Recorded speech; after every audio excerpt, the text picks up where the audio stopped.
Uh, It's 6 p.m. We'll call to order the regular meeting of the Terre Haute City Council, Thursday, March 7th, 2024. First item on the agenda will be a moment of silence and the Pledge of Allegiance led by Councilman George Azar.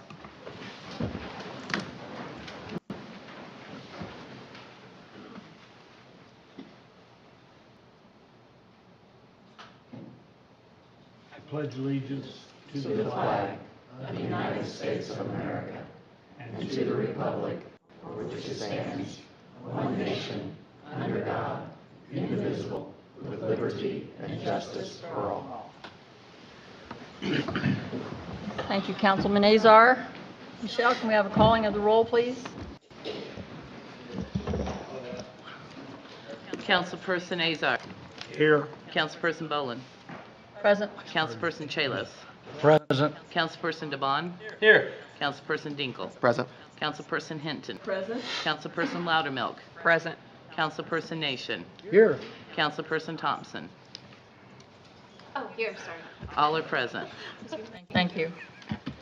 At this time, we allow 30 minutes of public comment for items that are not on our agenda tonight.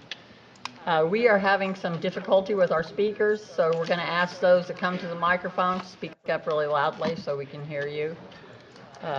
We're asked that you limit your comments to 3 minutes. And first on our list is Mr. Herb Roots. State your name and address for the record, please. My name is Herb Brooks. I live at 1414 South 6th. I'm speaking about several issues that are of concern. One is one that I brought up quite a while back to the City Council about a home at 1434 South 6th. I told you they were renovating it. I told you that next step was going to use it as a dormitory.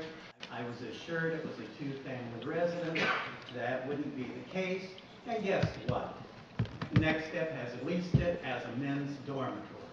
You people do such an outstanding job.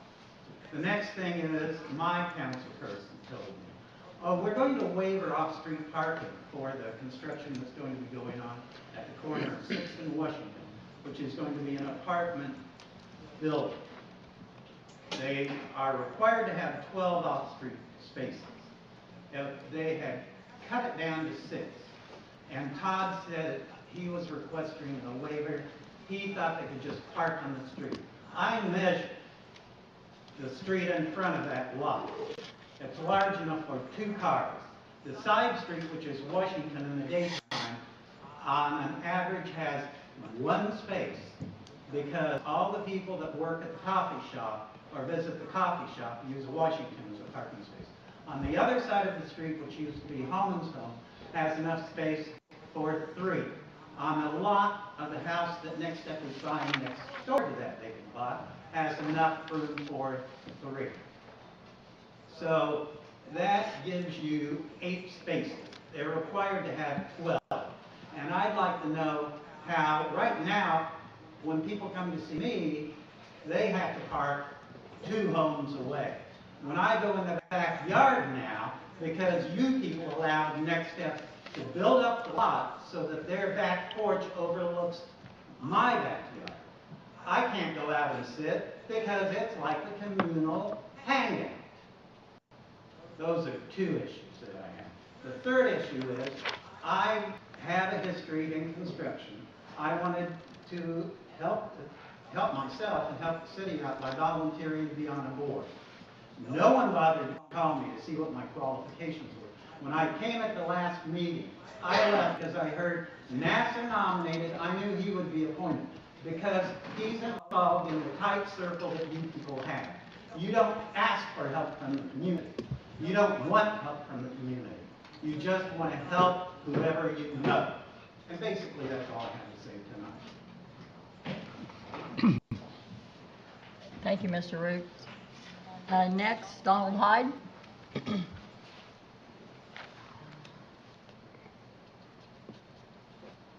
For once, I will keep it around 3 minutes. There's not much to say. Name and address, please. Donald Hyde, 1411 Oxford Road.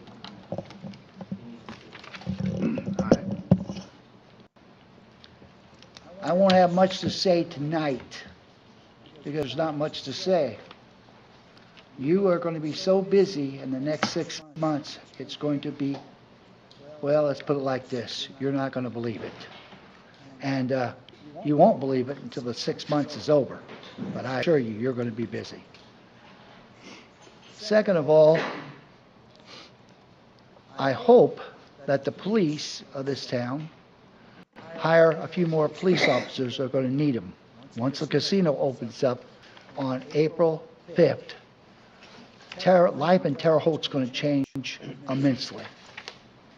The first thing you're going to notice is the traffic. We are going to have real traffic problems, and I hope this city council and the county council sets some time to do the studying, because I think you'll both be surprised. I'm more right than wrong about that. You're going to have unbelievable traffic. I used to live in L.A. My mom drove me down to Florida, one of the biggest cities in Florida. I lived there. And what was the number one problem in both those places? Traffic. So I hope you guys have a plan to help fix the problem. And by the way, what I call East Terre Haute didn't exist 20 years ago. Highway 46 from Poplar Street all the way to I-70 had hardly anything on it. Now it's almost full, and I have a feeling in the next 6 years, in fact, I know it will happen.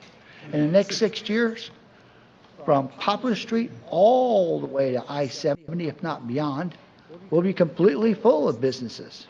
And it will look like a downtown Terre Haute, except it'll be downtown Terre Haute East, because downtown Terre Haute still exists. And the south part of it will too, now with the casino and a couple of these new businesses coming in. Oh, and by the way, remember now, all this parking I'm talking about, this is before the 4 factories that have agreed to come here, that plan to come here, that have already began building here, are even open. That's before that. The traffic's going to be that bad. So I hope the city council will look into that, especially what they're going to do with Margaret Avenue, because that's going to be where most of your problems is going to happen. Thank you. Thank you, Mr. Hyde. Next, we have Kevin Southwood.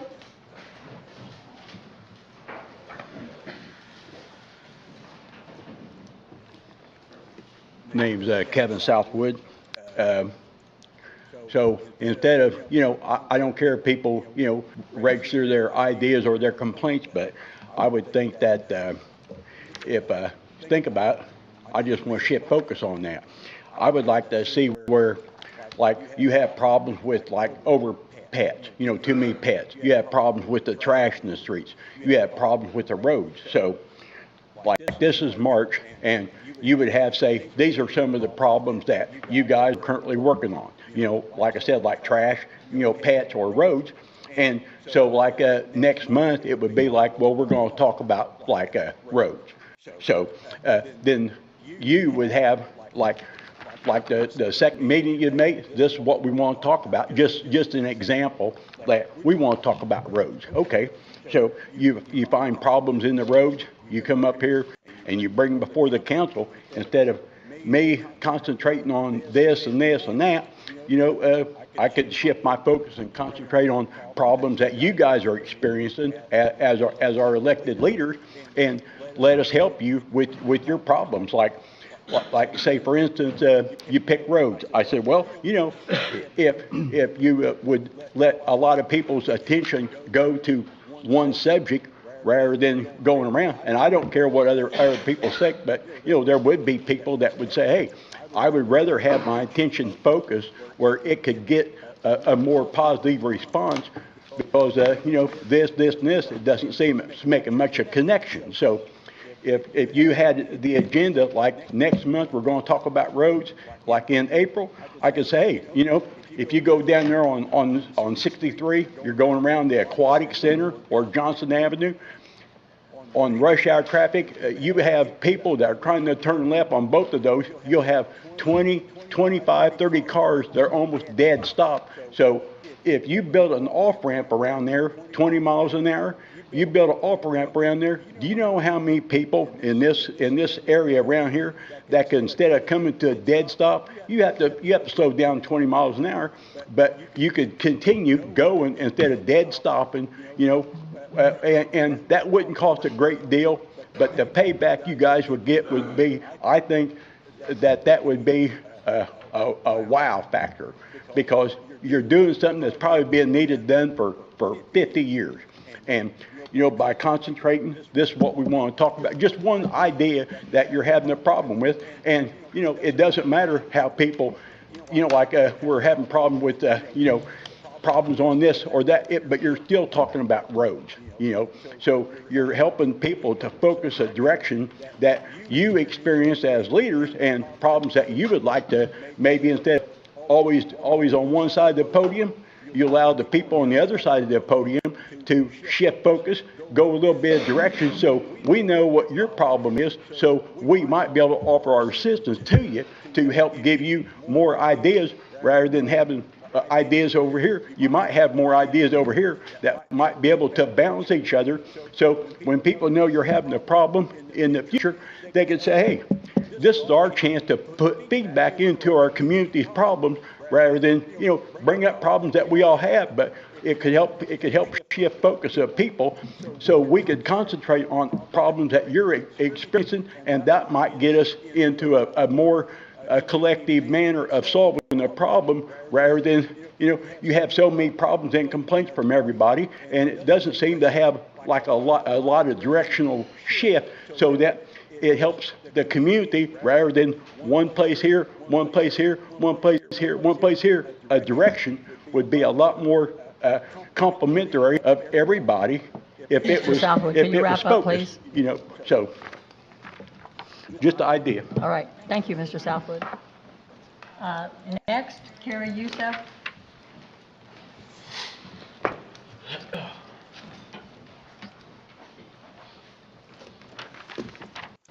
I'm Carrie Youssef. I live at 824 South Can you Fifth speak Street. up a little, Carrie? Yes, Yeah, sorry. thank you. I made a similar request to the one that I'm making tonight in August of 2023, and I'm back to make the same request and to express my disappointment at the lack of response and what seems to be an apparent inertia to change in general. Last August, I asked that you, in conjunction with the Mayor's Office and the County Commissioners, make Vigo County Board of Zoning Appeals, the City of Terre Haute Board of Zoning Appeals, and area planning more transparent and readily available to the public. I specifically asked that all BZA and area planning agendas, agenda items, and meeting minutes be made public and available in advance of any meeting via public government websites. As of 8 a.m. this morning, there are no publicly available agendas, no agenda items, and no meeting minutes from any county or city BZA, as well as area planning. The documents currently on the county and city BZA and area planning website include various application forms and the 2024 meeting schedule. There is no actual information to any agenda item or actions that might have occurred or will occur at said meetings. Within the last few months, you can find and watch area planning meetings on YouTube, presumably live streamed or after the fact. But again, there is no information in advance of the meeting. And just as troubling, once again, the membership of the county and city BZA and area planning is not posted or made public.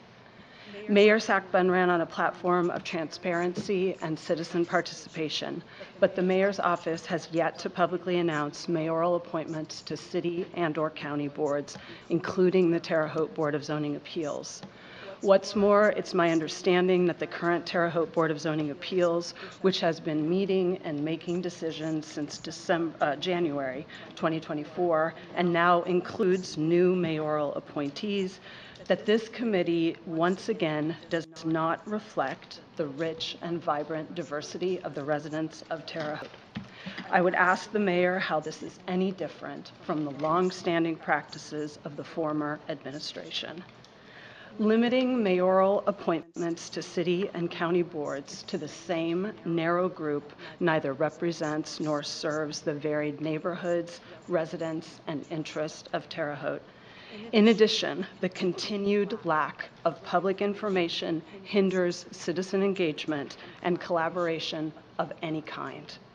Residents of Vigo County and Terre Haute have the right to know who is making decisions, and we have the right to participate in the issues that are at stake for the city and the county. And I urge you to make real change. Thank you. Thank you. I'm having a hard time reading the last name. First name is Joshua.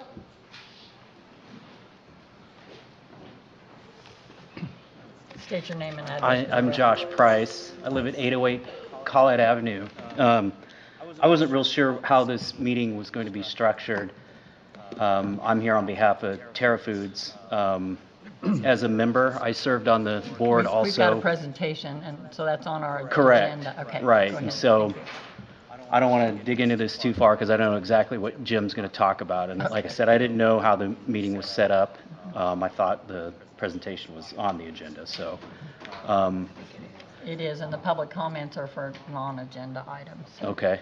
Well, then I'll make it very brief. Again, I'm just here to support Terra Foods.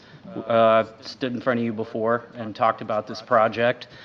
I don't know what all is in Jim's presentation, so I don't, I won't go into a lot of the depth of the things I talked about or thought about talking about.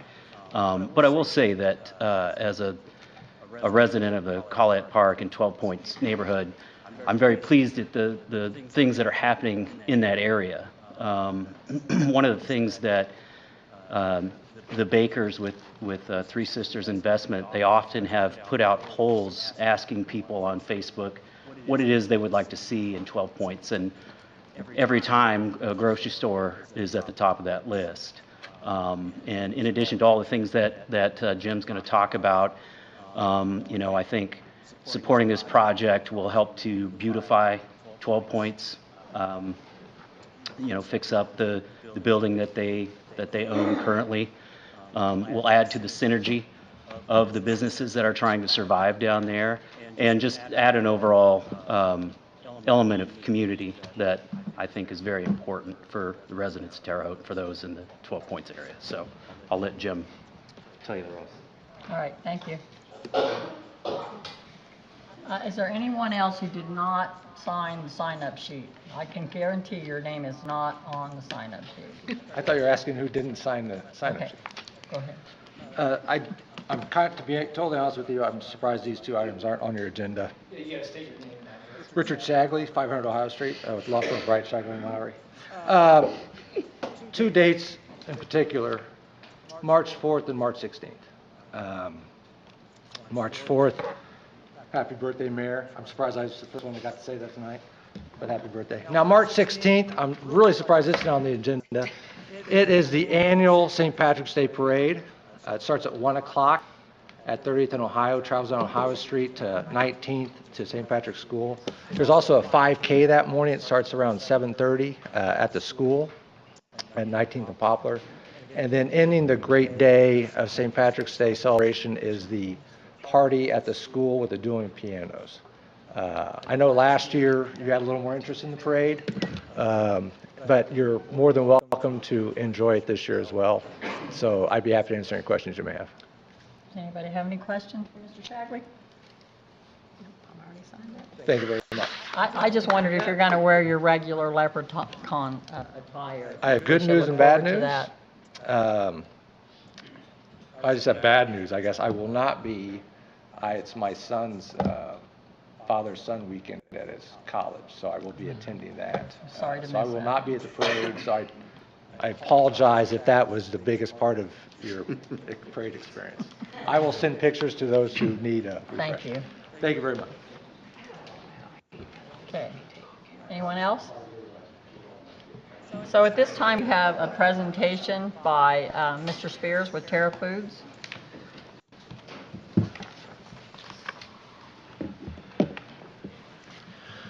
Good afternoon, City Council. My name is Jim Spear, and I'm representing Terra Foods Cooperative Market at 1253 Lafayette Avenue. Terra Foods Cooperative Market will be a full-service grocery store that focuses on local and organic products for our community. Anyone can shop at the store. It's a cooperative market, which is, as a business model, means that we have member owners that buy an equity stake in the market, and that helps us get the store open. To date, we have 860 member owners of the grocery store. As I said before, though, anyone can shop at the grocery store, and it's open to the public where we can bring local and organic food and make that more available to our community. At the beginning of our opening, we're going to open small, and we'll provide 3 jobs in the community. We've purchased a 10,000 square foot space, and we'll be expanding into that space, providing probably 20 jobs when we're at our full area.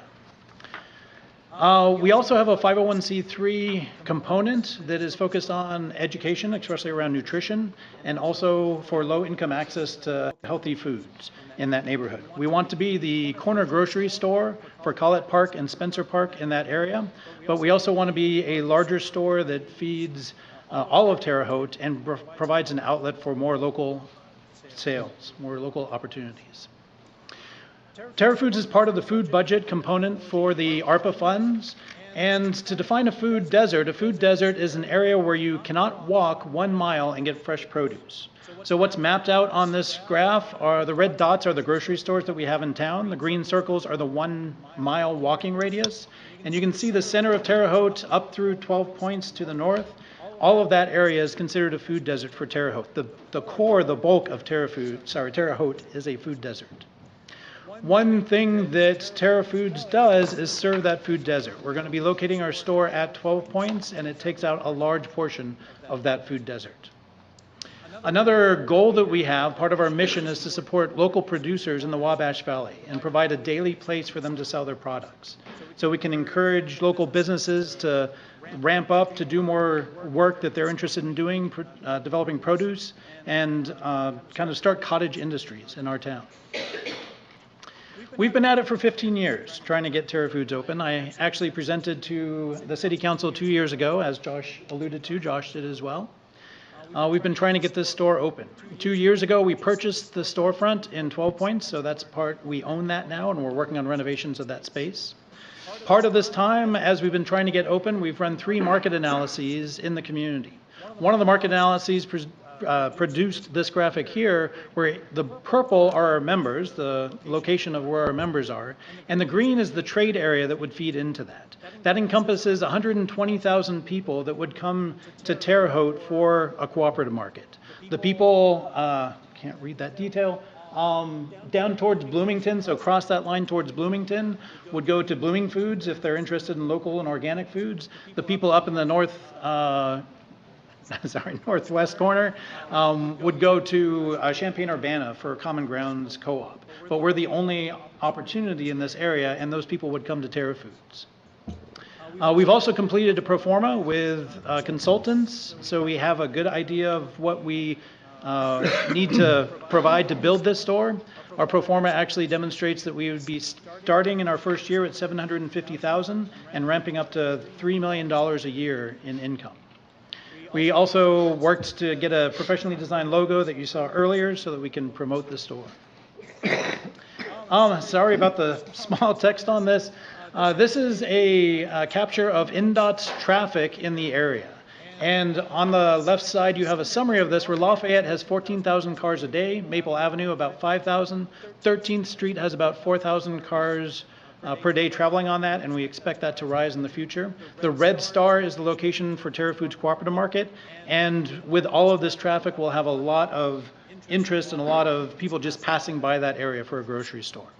If you could read the numbers on 3rd, there's 23,800 people that travel 3rd Street every day, and those are the people that we want to bring into our community that would come to Terra Foods as a destination store to shop here. So Terra Foods is meeting the goals of the CU and Terre Haute 2025 community plan, and we're working closely and working to benefit the 12 Points Revitalization Initiative.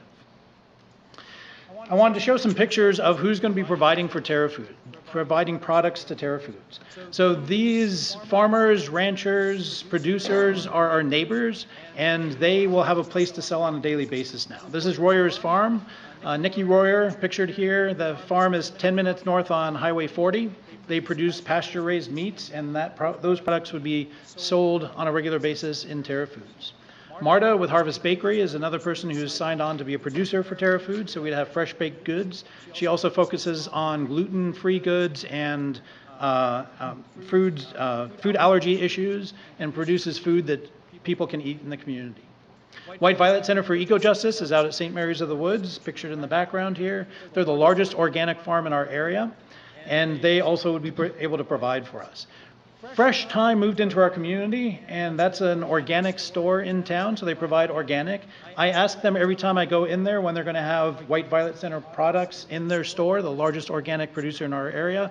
They have no idea what White Violet Center is. They have no interest in providing a local output for products in the Wabash Valley, and that's a hole that we will fill. We just recently heard about KBM Originals in Brazil. They produce soy scented products, soy candles, another product that we can bring to Terre Haute that would not otherwise be here. And then Cultivate Farms, just for one more example. Hal in this picture spoke at our annual meeting, again producing eggs and fresh produce, organic produce that would be sold in the store. Our focus would be local. We would be 75% local and organic and 25% conventional. We also want to be the corner grocery store so that people in the local neighborhood can come and shop there and not have to drive to an Aldi's or Walmart. We would even sell at a loss in our store for staple products like milk, peanut butter, butter, bread, so that the local shoppers can shop there and get what they need and not have to travel to Aldi's and Walmart for that. That's part of what our 501c3 can help us with. The red dots are potential providers to Terra Foods, many of the ones that I've mentioned and others that I've not mentioned. We hope to bring in Amish products from the north, and Paris, Illinois, LNA Farms is a great producer as well. From the very beginning, we actually incorporated in 2009, and all of the providers at the farmers market signed on to be providers with us at that time. We've been working hard to get open, and we have not been able to get there yet. The funding that we're requesting from ARPA would push us over the edge and be able to get us open this year. This is our timeline. Again, sorry about the small font. On the top, the first one is we applied for a READY grant for $150,000 on the February 1st deadline. That money would be used to develop our commercial kitchen in the back that others can use and help develop the food industry. So if people want to start cooking industry and be able to produce food, they can start that there. Also paving parking lot in the back, and that parking lot would be public access for the 12 Points area, something that's greatly needed in the neighborhood. The ARPA funding we're presenting today, and as soon as we get those funds, we are so shovel ready that I can't even describe it. We have our contractors lined up, we're on their calendars, we're ready to start this project. We hope to be open this growing season, and we're pushing hard to get there once the funds can be approved. At the very bottom, we also are bringing our own funds to this project. To date, we've brought in $255,000 in member loans and member equity, and used a lot of that money to purchase the store, to do these projects that I mentioned about, the market analyses, the pro forma, and all of that work. We hope to raise another $100,000 for our first fill and for salary security for our general manager and our employees that we're starting to hire. This is a specific breakdown of those budgets, and not to belabor it, you can see the READY is the top component. Next are the private funds that we are working to raise, funding for the general manager, other employees in the store, and the first fill in the grocery store. And we know ARPA does not cover those things. Private funds that we've already gathered is $143,000 in member equity and $111,000 in member loans. And then our ARPA request is for $250,000, making up a total of $755,000. Mayor Sackman has talked about stacked projects. They're also very much a stacked project with READY funds that we've applied for and our own funds, $355,000 that we're bringing to this. This is the specific budget where we would spend $250,000. The bulk of this is in roof replacement and structural work that needs to be done in the building. That would seal the building and make it a productive structure. The building was built in 1901, and this will keep the building around for the next 100 years. With that work, we can expand into the full 10,000 square feet as we need to, and the rest of the part of the budgets up here are building to our plan review. We developed our structural plans an architectural plan to Mike Walbeezer, and that has gone off to plan review and has been approved by the state, so we have our permits in hand. And all of this is meeting that code. So ADA bathroom, a vestibule for the energy code, all of the components, buying refrigeration. Also on here, I've listed where we've sent out many calls for quotes for the work that we want to get done, and we've listed the places that we plan to work with. All of these are local stores, Menards somewhat regional, but everything else is local to Terre Haute. So even our construction work will be done in town. One reason that we chose Lowe Brothers is they work with union labor, and they emphasize that in their work. Our key performance indicators as we go forward, we want to increase the number of visitors to 12 points. Cooperative markets are identified as a destination store. People come in and shop at a grocery store, and then they stick around and shop at the other local stores. So it's something that can help run the revitalization in 12 points and help 12 points thrive. We'll provide 3 jobs at the beginning of our opening and plan to work up to 20 jobs when our full store is there, 10,000 square feet, 6,000 retail, 4,000 back of store and commercial kitchen. We will be serving a food desert, and we're unique in this ability to come into a new place, provide produce for an area that was not served before, and we will be providing, filling, or serving that food desert. We are also working to provide fair price on food options for staple foods in the community. So we want to be that corner store. We are aware of and want to avoid just being a expensive organic store. So we're trying to work with that concept and be that local community store. We also will be able to increase the sale of local products. So the majority of things sold in our store are going to be paying taxes into the community. So again, getting all of these products from our neighbors, they're paying taxes as well as the taxes that are coming in through the store. We'll keep more of our grocery money in the community, and again, sales will increase that local production in our area. We also are focused on improving quality of life. I'm a professor at Indiana State University. I teach about sustainability. I've been working on this for 15 years for the entire time because I see this as one of the best sustainability efforts that we can make in our town. Making our efforts more local, keeping our community close, being able to provide work for our neighbors that can produce this food, and then selling the most healthy food that we can where it's been picked in the morning and sold in our store in the afternoon. We'll create a gathering space in 12 points around good food and a community meeting space. That extra space that we have, and I'll show it in the map in a bit, behind our front 1,500 square feet. From day one, that can be good meeting space once we fix our roof and other issues we have in the back. And with all this, we're working to improve healthy eating opportunities in the neighborhood. And with our 501c3, we'll educate about those issues as well, trying to show low-cost options where we can provide healthy food. This is the floor plan for the store. This was developed by Michael Walbeezer. This is the 10,000 square feet space. The blue rectangle on your left side is the front 1,500 square feet. We finished off this smaller portion of the store that we can complete and get open this growing season. We would expand back into that white space that's in the middle, back to kind of where the red box is. That would be 6,000 square feet of retail. The red space is our commercial kitchen. It's already a walled off space, and it would be 1,800 square feet for a commercial kitchen. And again, people can come in there and start their business cooking in that space and be able to sell through our store, but also through the community. Then we'd have all of, from kind of the red box back, would be the 4,000 back of store space when we're at full capacity. In the front, the 1,500 square feet, 1,000 would be retail, 500 square feet of that would be a cafe. For coffee, baked goods that we have, and also an ice cream store that we would start up with forbidden flavors from Andrew Connor, if anybody remembers that from 10 years ago. He's agreed to start that back up and sell ice cream through our store. This is a picture of what the front of our store looks like right now. We've got a walling off that 1,500 square feet. The far left in the middle would be the retail space, and the far right would be the cafe that we're bringing in there. We've already got shelving. We've got a checkout counter. We are ready to go. Oops. This is from our annual meeting just recently, and showing the community that we're serving in Terra Foods. So again, we are 860 members. We're open to the public. We will be the best option for local and organic food in town and provide a lot of resources and capacity for the city of Terre Haute. Thank you for your time. Any questions? Does anyone have any questions for Mr. Spears?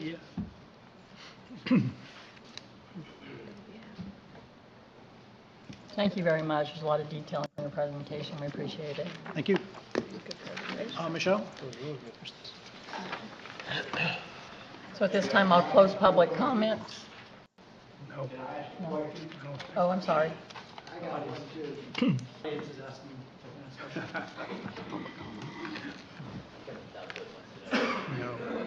Pardon me? We typically don't take questions from the audience during public comments.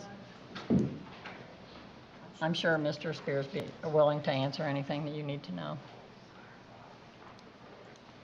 Okay. Corrections to the journal, Michelle? There are none. Communication from the mayor. Good evening, Councilwoman Bolin and members of the City Council. I'm just going to provide some general updates, and then obviously we have some ARPA presentations later tonight. Tomorrow you will hopefully see in the news and in the Tribune the beginning of our demolition for 2024. We're taking down one house tomorrow. We've got 14 bids that have come back and been approved, waiting on some building inspection and some asbestos kind of procedural decisions, and then we'll move forward with our demolition throughout 2024. Additionally, on January 1st, we had 119 parcels, vacant lots that were deemed buildable. So they're close to that 40 feet, by kind of 40 feet. That number is now down to 83. 26 of them have started the process of being developed through the process of infill housing. Our community crossing grant went out to bid at the previous Board of Public Works meeting. Those projects will begin this month. Again, all of that information is on Data Hub on terrehaute.in.gov. Check the engineering section and really review those projects. That way you can inform the members of your districts which streets will be updated. The CU and Terre Haute Community Plan update. We've got 2 more public meetings that I encourage you all and members of the audience and those that are watching to attend. On March 12th from 6 p.m. to 8 p.m. at the Wabash Valley Community Foundation, and March 22nd from 6 p.m. to 8 p.m. Some other kind of dates that are coming up that are important to you all and the community at large. Solar eclipse is coming up. April 8th. We're going to put out a lot of information on that. Our next Mondays with the Mayor episode this Monday. But please visit terrehaute.com and click the eclipse page. We're anticipating anywhere from 30 to 50,000 visitors to our city. Our hotels are now at about 80% capacity, and they're kind of holding that back because it's a capitalistic society, and they'll increase the price weeks before, of course. That being said, our Airbnbs and our campgrounds are quickly filling up as well. We've got a myriad of different public events scheduled, and please check that website. But from a public safety standpoint, we continue to meet and plan to be prepared for this influx of visitors. Additionally, on April 13th from 8 a.m. to noon, we have our community cleanup. Now, these community cleanups used to be at one location. Previously, they'd been done at the old Terre Haute Police Department. We are expanding services this year to 4 locations: Sarah Scott Middle School, Otter Creek, Woodrow Wilson, and the old police station. So you're going to see dumpsters at all of those. We are going to team up with United Way Neighbors Helping Neighbors. City employees will not enter private property to help folks remove their equipment or their mattresses or their drawers. But United Way Neighbors Helping Neighbors, a 501c3, is going to help constituents bring their items to the curb so we can pick it up and take it to these dumpsters. This is kind of poised to be one of the largest cleanups that we've had. United Way has been a great community partner, so we're looking forward for that this year. Lastly, our newsletter went from a couple hundred subscribers to now over 3,000. Friendly reminder that the administration sends a monthly update the first of every month, highlighting street closures, some upcoming projects, a department spotlight. This past month it was parks. So please do sign up for that newsletter on the city website. Under the mayor's section, you'll see that we continue to update ARPA plans, the United Way ARPA grant program, and we will continue to do that the next couple of years. Pending questions on these specific items, I'll go ahead and sit down and get ready for the ARPA presentation. Any council questions? I do. Mayor, at the beginning, you mentioned demolition of what? Oh, great question. So the process is demolition for condemned houses. So they go through that process with building inspection, then you got to do the asbestos check at the end, and then it goes out bid. Now, annually, we do $400,000 through Terre Haute redevelopment for demolition, and then we're looking for opportunities to add to that.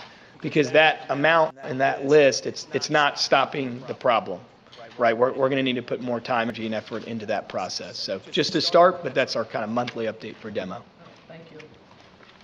Anyone else? Mayor, can you give us the dates and details on the 2 more community plan meetings? Mr. Southwood's comments would be apropos at a community plan meeting. My constituents from Farrington's Grove, they have input, certainly people who are interested in 12 points. These are all constituencies that should be participating in these updating the community plan meetings, as you and I did last night. Yeah, so Councilman Nation and I were there last night. Let me kind of rewind for a second and state what in the world a community plan is. So this is a plan that we received a grant from the Lilly Foundation to do. The community plan allows us to really set a playbook for what are some initiatives that we will tackle over the next couple of years, ranging from economic development, quality of life, diversity, public safety, infrastructure. These are really key topics that we value the community's input in. There are 2 ways that you will be able to participate. The first of which is an online survey. And I encourage you to check, See You in Terre Haute. Just search it on Facebook, search it online, and you'll see a link to that survey. I'll make sure that my office publishes that on our city's Facebook at least twice next week, so that way we get that done. Furthermore, additional ways to bring that input in is these public engagement sessions.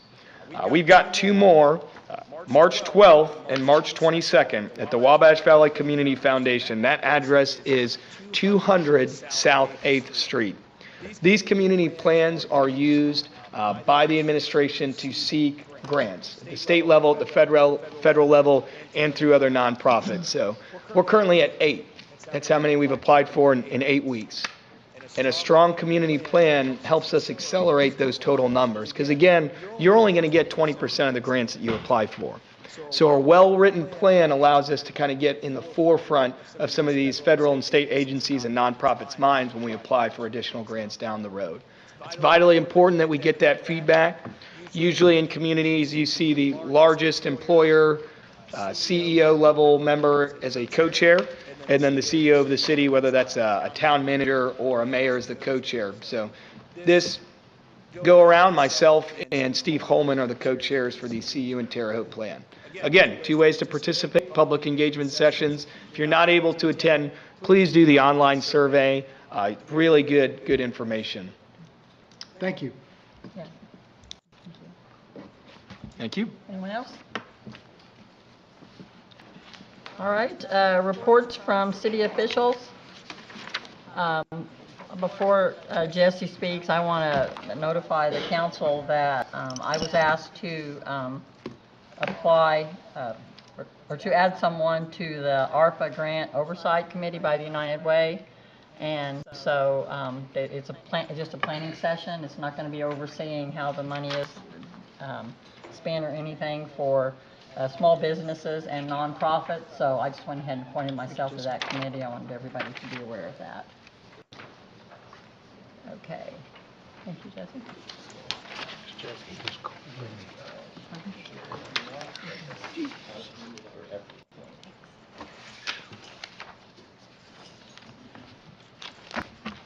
I think so too.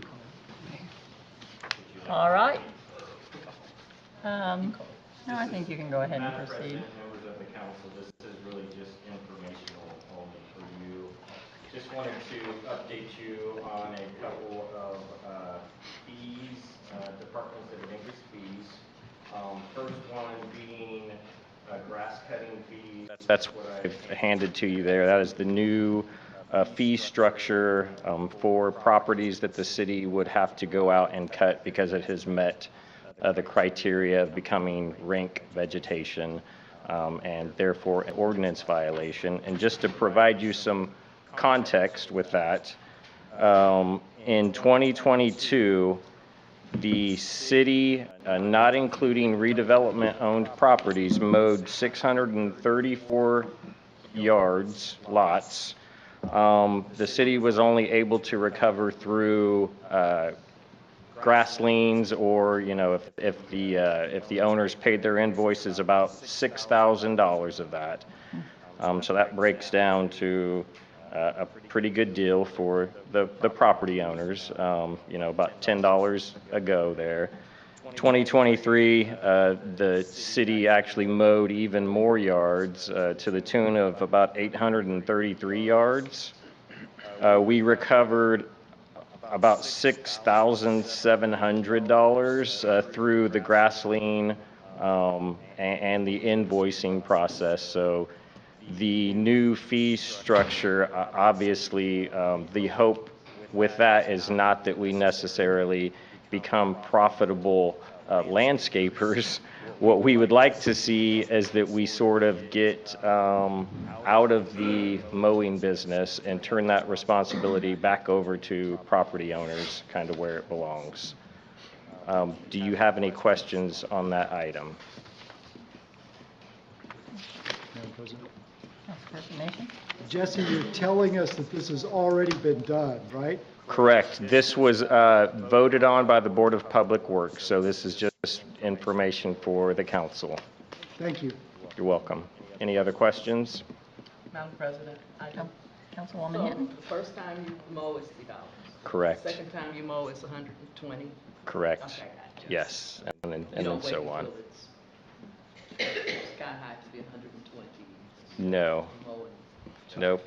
Yep, it's not per height of the of the grass either. $6. No, Yeah, $6. Right, and right, so obviously the hope is that we just sort of increase the responsibility of these property owners, and we can sort of, you know, right now we're using a lot of code enforcement.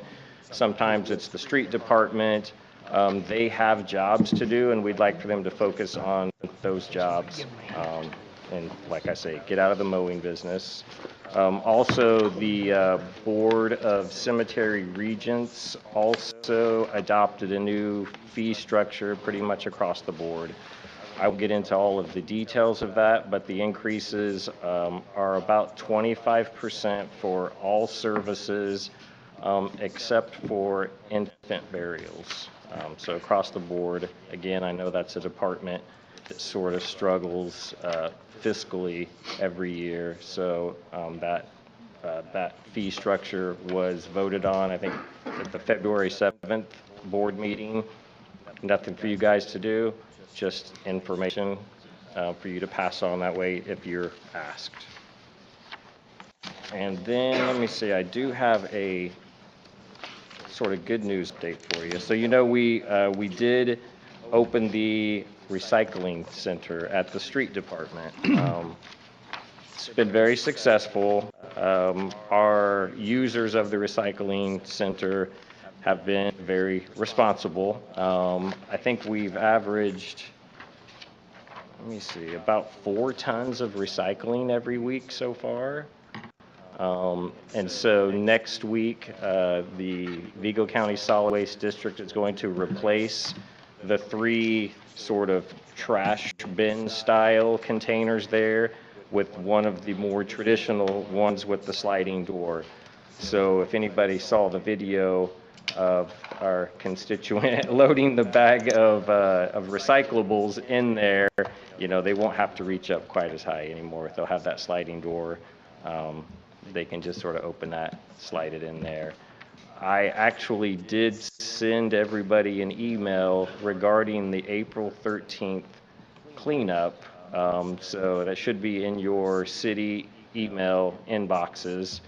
And I think really the purpose of that is that we're looking for a little bit of sort of a district push, maybe a little bit of competition between you guys, to hopefully sort of collaborate with neighbors, helping neighbors. And we do really want to kind of see this be the biggest cleanup the city's had up to date.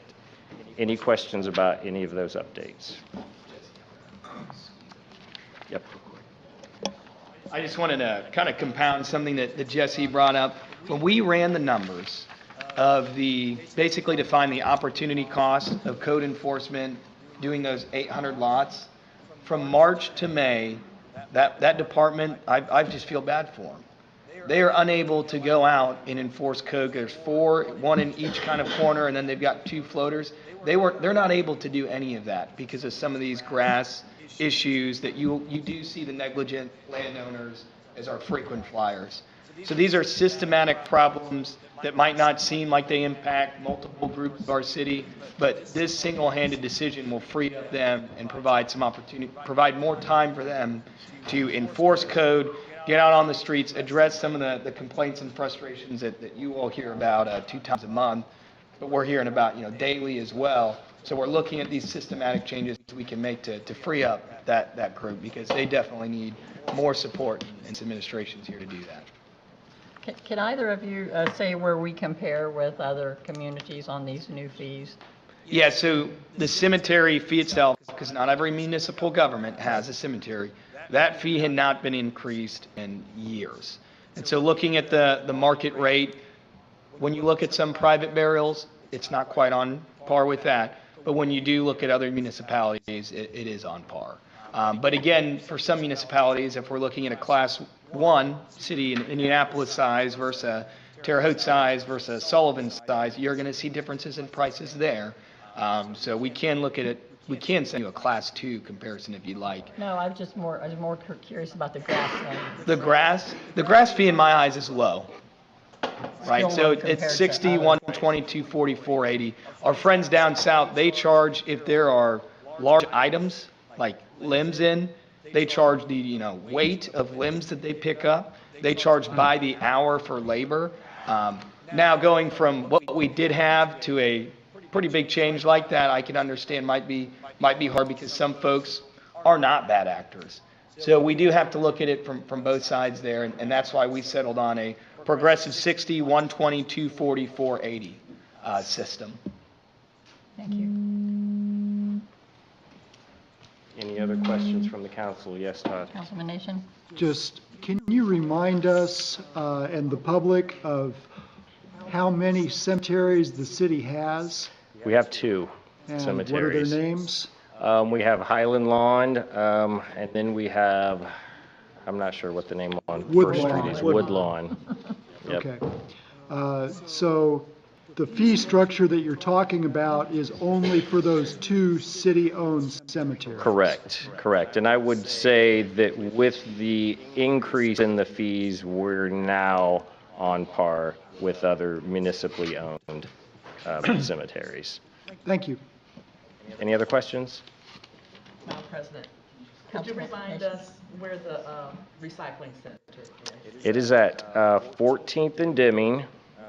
You enter from the 14th Street side, so if you know where B&B Foods is at, we're kind of just right next to it.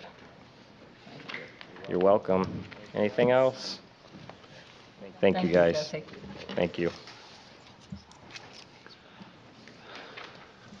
Michelle, reports from Board of Public Works and Safety. I think you went through those. Okay. Reports from standing committees. There are none. Reports from non-standing committees. There are none. Items previously tabled. There are none. Tax abatements for confirmation. There are none. Items on second reading. There are none.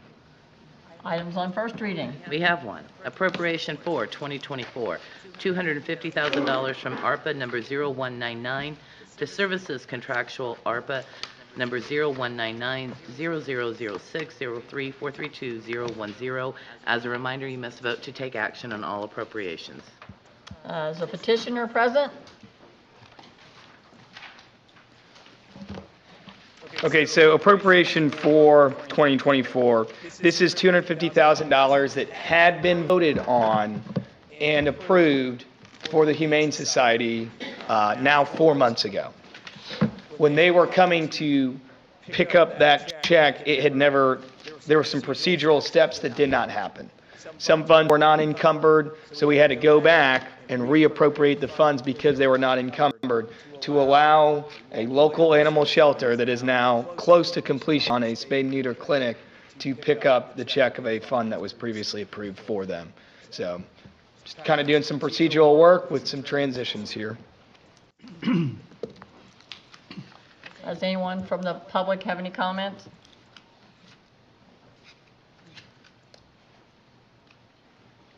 Close public comment on that then. Any council discussion? Madam President. So Mayor, Azar? this is just a cleanup then? You're just cleaning up? on aisle 3. Got you. Madam Okay. President. Councilwoman Loudermilk? I'll just add that this was a collaboration with the county, and the county's already expended their $250,000, and that's what was the city and county to collaborate.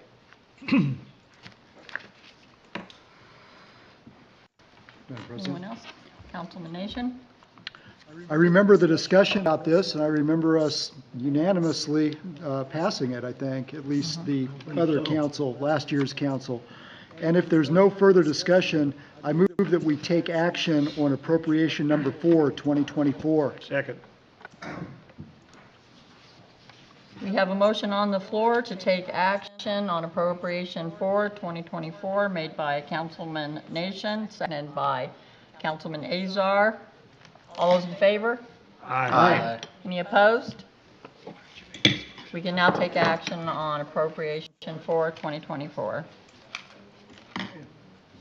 Madam Chairman, I move that we approve appropriation 4, 2024 as presented. Second. We have a motion on the floor made by Councilman Azar, seconded by Councilman DeBon to approve appropriation number 4, 2024. All those in favor? Aye. Any opposed? Appropriation number 4, 2024 is approved. Michelle? Appropriation 5, 2024, $452,767 from EMS number 0270-0027 to purchase of vehicles EMS number 0270-0027-04444080. Reminder, you must vote to take action. Is the petitioner present?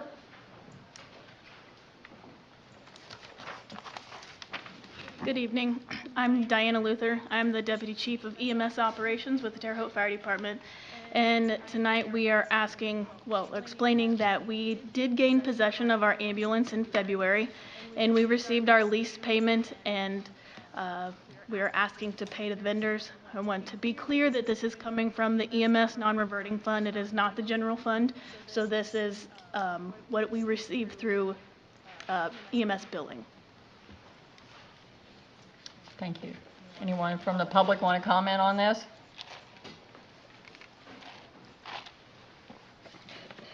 Close public comment then. Council discussion? Madam President, Councilman Azar? there's no discussion, further discussion. I move we take action on appropriation 5. Second. We have a motion made by Councilman Azar, seconded by Councilwoman Loudermilk to take action on appropriation number 5, 2024. All those in favor?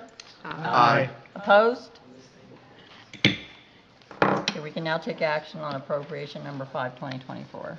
Madam President, Councilman Azar? I move we approve appropriation 5, 2024 as presented. Second. We have a motion to approve appropriation number 5, 2024, made by Councilman Azar, seconded by Councilwoman Loudermilk. All those in favor? Aye. Opposed? Appropriation number 5, 2024 is approved. Michelle? Appropriation 6, 2024, $14,350,000 from ARPA number 0199 to services contractual number 0199 0006 03 432 010. As a reminder, you must have a vote to take action. Looks like the petitioner's made his way to the podium. Yep, and here we go again, folks. So here we've got appropriation number 6, and this is the American Rescue Plan funds that were given to the city by the President Biden administration in 2021. So I'm going to kind of walk us through a financial summary, then break down which specific projects that we are looking at for this fund. First thing I do want to point out, that cash balance was $19 million. It is now $24 million. but here's why. So a previously approved $5 million check for Thrive, those funds are not needed till about May. So we voided the check, that way those $5 million are staying in the bank so we can continue to gain interest and get some revenue off of those funds that have been given by the federal government. So similar to what we just did with the Humane Society, we will go again and do that for Thrive later on, early summer, late spring. But before doing that, I said, well, let's make some money through interest towards the general fund. Here's the ARPA projects, and I will show you the ones that are in red are the projects that we will be discussing tonight. One change, you'll see that the food deserts, it's in blue because it was an ARPA only project. It should actually be green because it is a match-based project, and in the time that we had the previous presentation of this, the organization Terra Foods went and sought out additional ready funds to continue the capital stacking mindset that all of these ARPA projects are now based on. So these are projects that are done through capital stacking, combining spending power and buying power through state and federal grants. Tonight we're going to discuss the 13th and 8th Railroad Overpass, Brown Avenue Stormwater Project, a much needed upgrade to our city parks, a city hall building upgrade, and a downtown infrastructure project. We'll begin with infrastructure. So as we have previously discussed, and we're now moving to vote or take action or table on, is the 13th and 8th Avenue Storm and Wastewater Project. Really, storm and wastewater and infrastructure is kind of what the funds are going to, but the $3 million is part of a much larger match with NDOT. The total cost of this project is $29 million now? $29 million for us to get an overpass in the city of Terre Haute. And this is saying that with $3 million from ARPA funds, we will cover our match and other entities are going to come and help make this overpass a reality. The second project that we were looking at is the Brown Avenue Storm Water Project. And again, you can see some pictures of what it looks like. Both of these projects are on the city's website. Under engineering and current projects, you will be able to go in there, click, see exactly some of the design specifics. But this is a $2 million project to address the much needed stormwater collection on Brown Avenue. And as we see here with the pictures in front of us, the stormwater problem is rampant across our community. Our community is pushing towards a long-term control plan, which is really just a long-range calendar of how we will fund and take care of the wastewater and combined sewage overflow projects over the next 2 decades. This project is a part of this bigger project. So by using ARPA dollars for it this year, we are saving dollars down the road as well. Here are kind of the nice graphs that we showed last presentation, and as you can see, it is showing the percentages and the other funds that have been brought into these projects.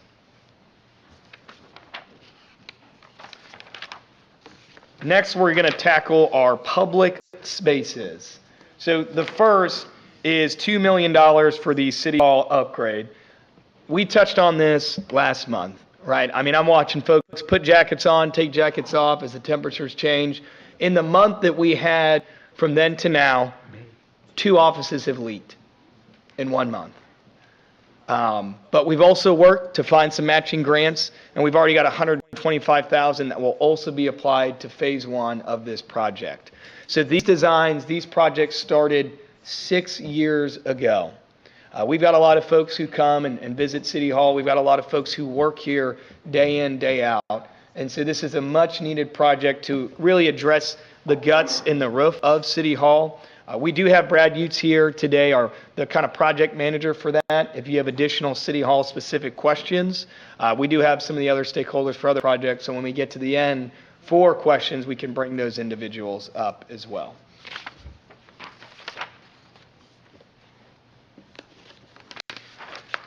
Here's our city parks proposal. So you'll see that part $1 million paid. Those were the planning, designs, and costs that was approved by the previous council. What we're discussing here today is $4.35 million. And this 4.35 is going to lead to a brand new Hertz Rose Park, as well as a much needed addition to the Ray Park Clubhouse. I do really want to point out 2 things on this slide.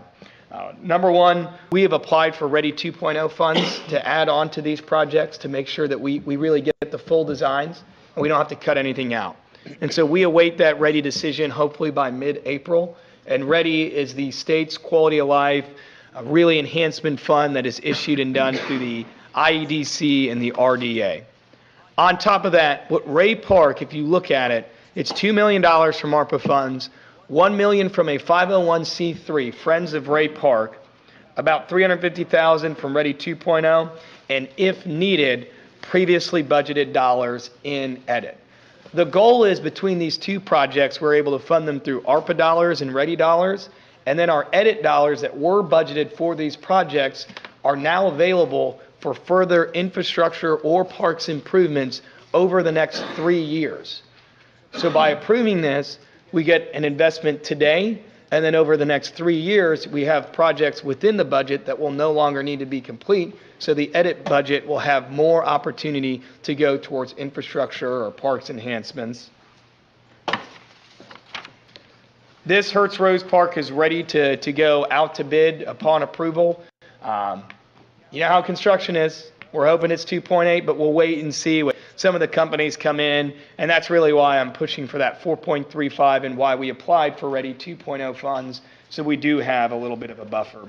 What I also want to bring up about Hertz Rose Park, there are several organizations around there that here at a later date we will announce that have reached out to invest in pedestrian sidewalks, signage, and walking trails to the park for the community as well. So this truly is a public, private, and nonprofit partnership, very similar to Ray Park as well. This is a community that badly needs an investment, and I firmly believe that, you know, folks in that neighborhood deserve a quality park just like the folks who live across the street from Deming Park.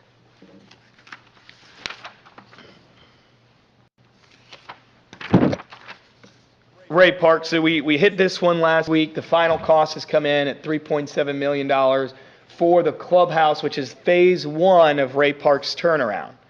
You know, phase 2 and phase 3, we're working to design additional tennis courts, some youth opportunities, whether that's a splash pad or a playground. We're still in initial design work, but we are not going to stop at Ray Park being just a golf course.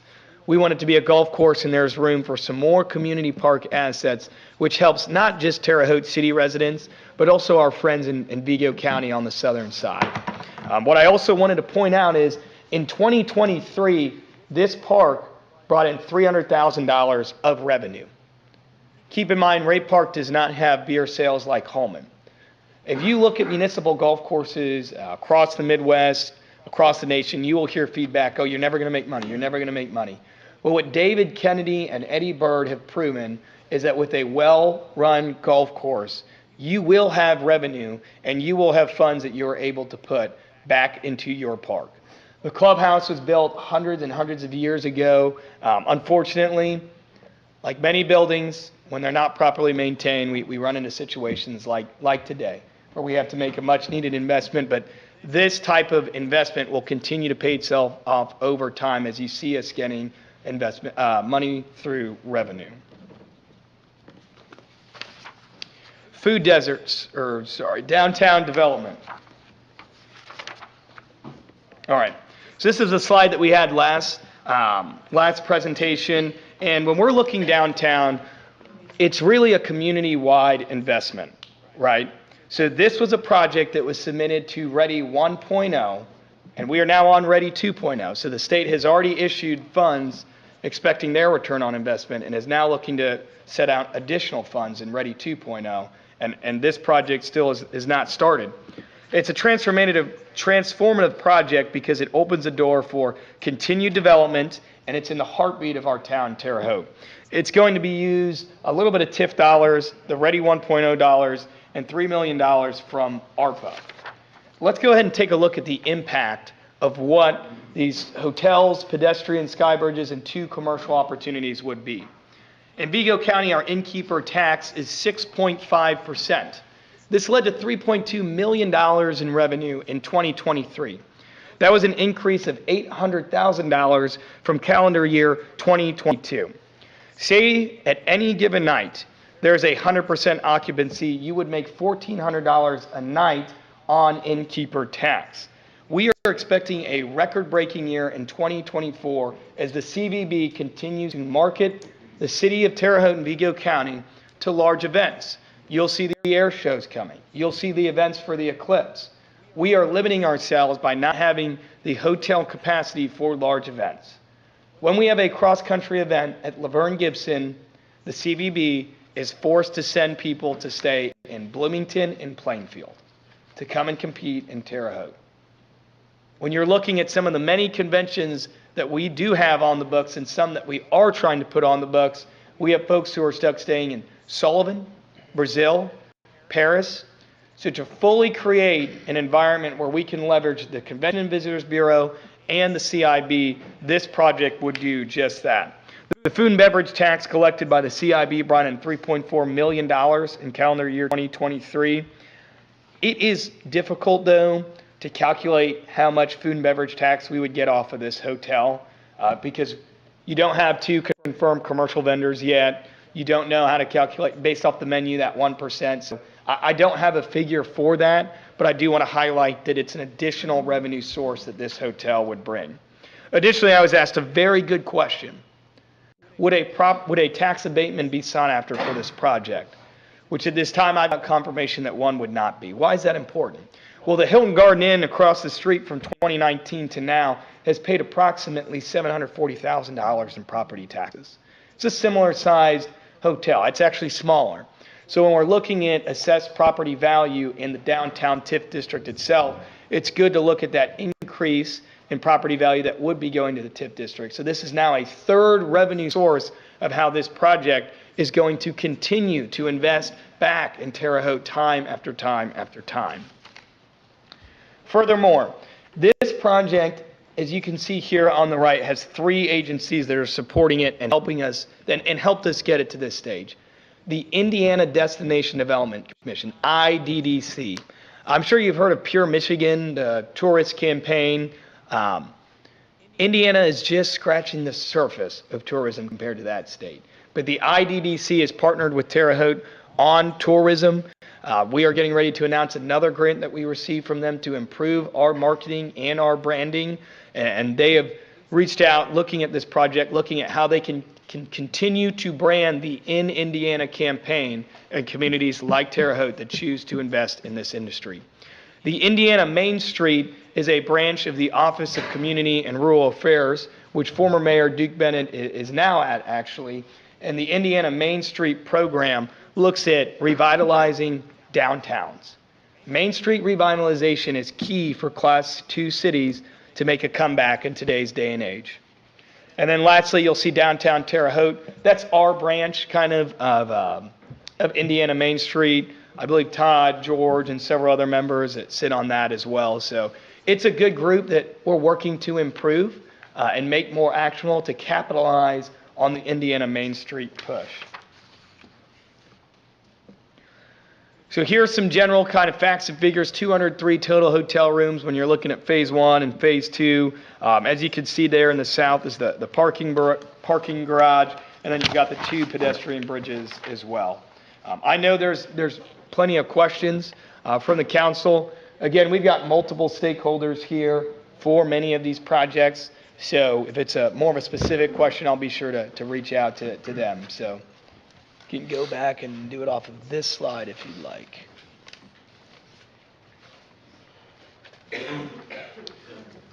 Do we have any public comments?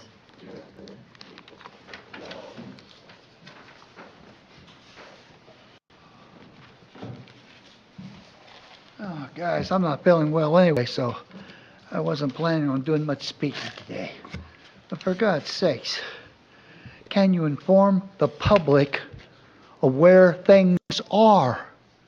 I want addresses. I was going to ask that one gentleman where his place is. He's wanting to run a business. He's wanting to start it. I'm all for that. Don't get me wrong, but for God's sakes, tell me where to go to buy the stuff. What is the address of his business? And over here, with the mayor, Jesus, my God, there's at least 4 places I couldn't figure out where they were, and I've lived here all my life.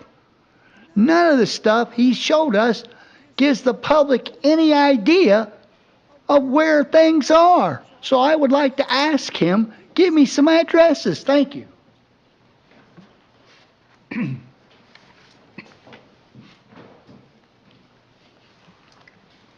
This about the railroad overpass on 13th and 8th Avenue.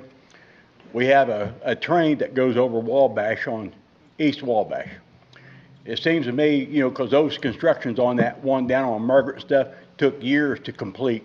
And if you dug a road underneath the train tracks, digging dirt is a heck of a lot easier than building this massive concrete construction over such a vast area. You know, to me it seems, and it would be a straight shot. You know, so, you know, and see that's kind of like I was talking earlier about having a direction focus where, you know, you have people, hey, let's talk about the problems here. You know, you get a lot more feedback, and you know, like I said, you dig under, that's cheap. That's cheap. Digging, building over, that's expensive, and it takes a lot of time to do it. Thank you. There's no further public comments. I'll close public comments and open council discussion. Can I start? Councilman Nation? Thanks. First, just to address Mr. Hyde and Mr. Southwood for just a moment. Mr. Hyde, the Terra Foods Market will be in 12 Points on Lafayette Avenue next to the old Garfield Theater across from Ring Brings. Does that make sense? Yeah. Okay. And going down the list, the overpass is at 13th and 8th Avenue, which I'm sure you know where that is. Brown Avenue I guess I had a question for the mayor about the Brown Avenue project specifically. The graphic implied that there would be a trail on top of it. Is that in fact the case?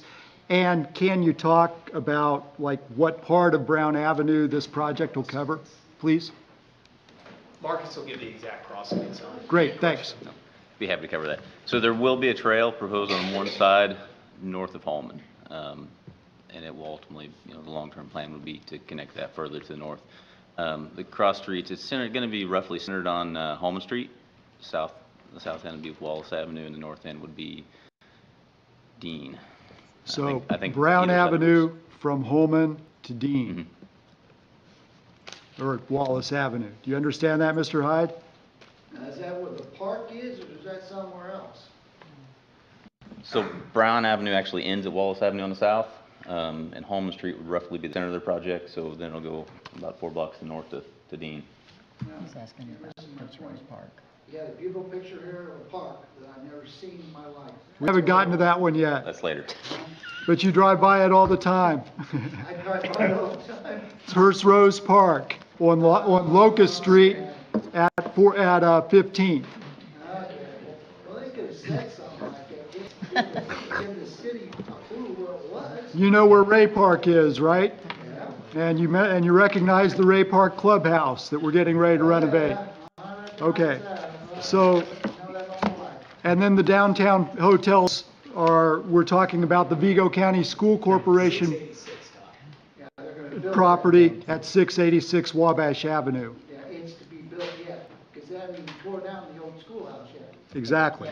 So with that little bit of background, thank you, Marcus. That was the one question I had was about Brown Avenue and where the trail is. I'll let my other fellow council members go if they have any questions before I start discussion of the hotel. Right, I just have a, Councilwoman Hinton. thank you so much. You got my name right. Mayor, you said the Ray Park Clubhouse is hundreds and hundreds of years old. Oh, it's not. I know. It's like 117. Okay. It kind of counts as 200s. So for the theatrical effect, Yeah. because it's more than 100. The oldest architecture in Terre The grammar allows you to say hundreds. Hundreds and hundreds. Yeah. Grammar was not my best subject. No. Just want to realize that. I just want to make sure it wasn't really that old. So, Any other council discussion? well, yeah. Councilman Nation? Okay, I'd like to drill down a little bit into the downtown hotels, and this will just take a little while, so please bear with me. I see that we have Brian from Gibson Development here, and I'd like to ask questions about parking requirements that may be able to be answered by Marcus, but I'd like to take advantage of the presence of the developer's representative here, if I may. The question is, if we actually look at what's being proposed, let me do something here. Thank you, Brian, for coming up. Thanks for having me. I'm wondering about, I'm going to bring up an image of, here it is. That one. Sorry. I'm trying to get it to do the whole, oh. There we go. So this is a footprint of what's being proposed. And it's confusing, but what it shows is 2 hotels with a parking structure in between. Is that a fair characterization, Brian? No. Okay. Please explain what we're looking at. So what you're seeing here is a image of the ground level of this hotel. The hotel is essentially built up on stilts, if you will, for really 2 reasons. One is to accommodate at-grade parking below the hotel.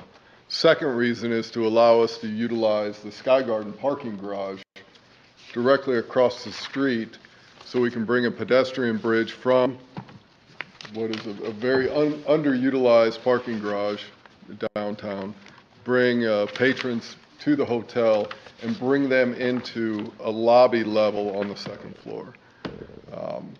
So that's, what you're seeing is hotels would be on top of this parking structure.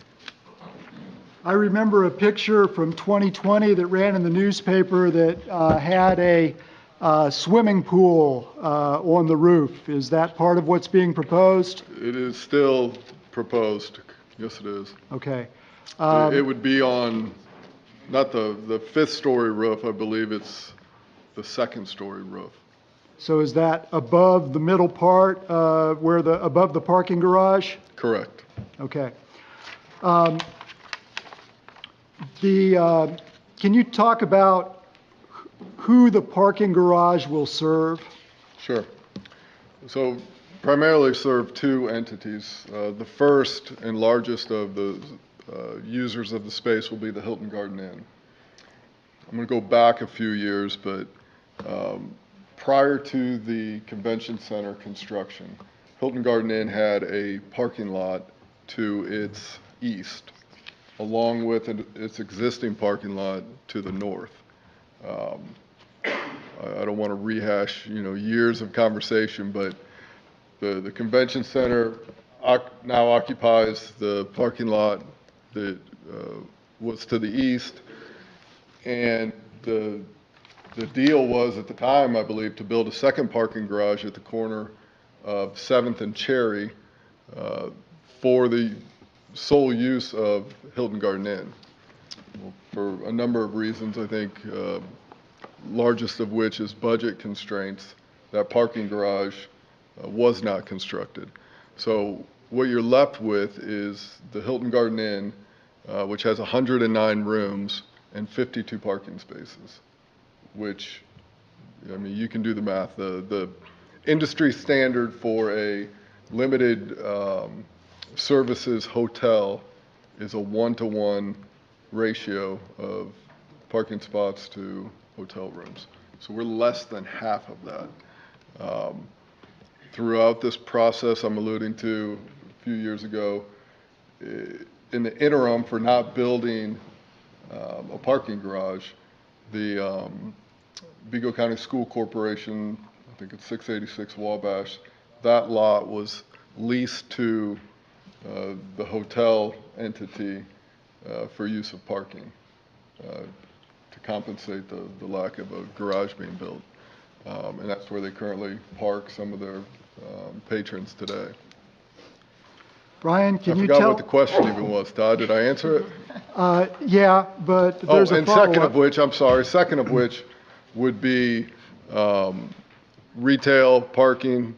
At the request of Todd, we've added 2 commercial spaces to the design on each corner. I believe code doesn't require any parking spots, but I believe having that parking adjacent to those is a benefit to those areas. So there's 81 parking spots as drawn, and that would be the primary use of those. Can you remind us how many spaces the Hilton Garden Inn gave up for convention center parking? If I had to guess, it'd probably be around 40, mid-40s, somewhere in that range, but I don't know an exact number. It was 35. Okay. And my point, just to zoom to the punchline here, my point in all of this is that I really support this project and want to see it built. But there's an opportunity here to build more commercial space fronting Wabash Avenue as part of this project. And I'm disappointed that there are only 2 small commercial spaces at the corners of the project, while the whole center is given over to ground floor surface parking instead of commercial space. If you look at this graphic, and again, I acknowledge that it's kind of confusing, but you see the box that I've drawn around the 42 spaces on the south half, and I write commercial instead. If you look at that linear footage and how much space that is, and you look across the street and this shows Wabash Avenue across the street. You see the Sky Garden over to the left, and then a pedestrian walkway, and then there are 10 commercial spaces between the corner of 7th and Wabash and the entrance to the parking garage that's proposed. I'm not trying to dictate how the commercial space is used. I'm not saying I think there should be 10 commercial storefronts along the north side of Wabash. What I'm saying is that it should be some kind of commercial use instead of cars on the ground floor of this development. And Brian and I have been over this. This isn't a surprise to him that I'm making this case. And I appreciate the fact that 2 commercial spaces have been added. One 1,250 square feet and one about 1,400 square feet at the corners. But it's not enough. To me, this is a public-private partnership, and we're trying to meet not just the needs that have been identified by the private sector, but also the needs that have been identified for downtown. When Brian talked about how the school corporation lot or property was bought and has subsequently been leased for Hilton Garden Inn parking. And it's been in that use now for almost 4 years. When that decision was being taken, I held a forum in the library basement. It was in the early days of COVID. You may have read about it in the newspaper. Probably not. If you did, you probably don't remember it. But we had 50 people come, and there was a consensus that whether this property sprouted a parking garage or some other kind of a project, the ground floor should be commercial space. I'm very confident that I can say that with a straight face and have the people who participated in that forum confirm that. I think that this project should be sent back to the drawing board. For the size of the incentive that we're being asked to provide, I think that it's not out of order for us to ask the commercial space, and it can be their commercial space. The other hotels have used the whole ground floor for their own uses. I'm not saying make rental space and become a landlord. I'm saying don't make it parking. Put commercial space on Wabash Avenue. There's a whole part of our city code that addresses this too. And I won't go into that now. I'll save that for a committee meeting of the Planning, Zoning, and Improvements Committee this coming Monday, when we can delve into the code side of it and the spirit and letter of our code, which state that ground floor commercial parking will not be a primary use along Wabash Avenue in the C9 commercial district. It's in our code. I look forward to having that quasi-legal discussion, but I don't think that I want to put the whole council through that here. I simply want to introduce the issue, if you're not already aware of it, that the north half of this garage, as planned, has 39 spaces in it. They could keep that exactly the way they are. They could keep that north half exactly the way it is. They could keep their 7th Street curb cut to have an entrance and exit. They could keep their Wabash Avenue curb cut entrance and exit exactly the way it all is, and get their 35 spaces back plus 4 more. They've got 450 spaces across the street that we're getting ready to pay to connect with the Sky Bridge to, that can play a role in tenant parking, worker parking, everybody parking, because it's 450 spaces. And it'll be connected on our dime. We're getting ready to give, as proposed, $14 million on, Brian, how much is this project, the estimated investment? Well, let's be clear. You're not giving $14 million. Correct? I'm getting ready, I'm talking about the big we, the taxpayers. Oh, the big we. Yeah. Okay, I thought we were talking about the city of Terre Haute. The city of Terre Haute is preparing to give a $3 million ARPA allocation, which is what this discussion's about, plus $6.7 million of downtown tax increment finance district money in a separate action that is coming, that's been detailed for us at least twice on the record that I know of. So that's 9.7. There's a $4.3 million Ready 1.0 allocation that has been made from the state that is the big we, it's taxpayer money. And then, which has not been mentioned yet, there's $3 million that was paid by the CIB for the property to the school corporation, and it'll cost how much to tear the building down and prepare it as a dirt lot? A few $100,000 probably. About $300,000. So that's $3.3 million of taxpayer money. So the total that the big we is getting ready to hand over on this, I'm sorry, how much is the total investment?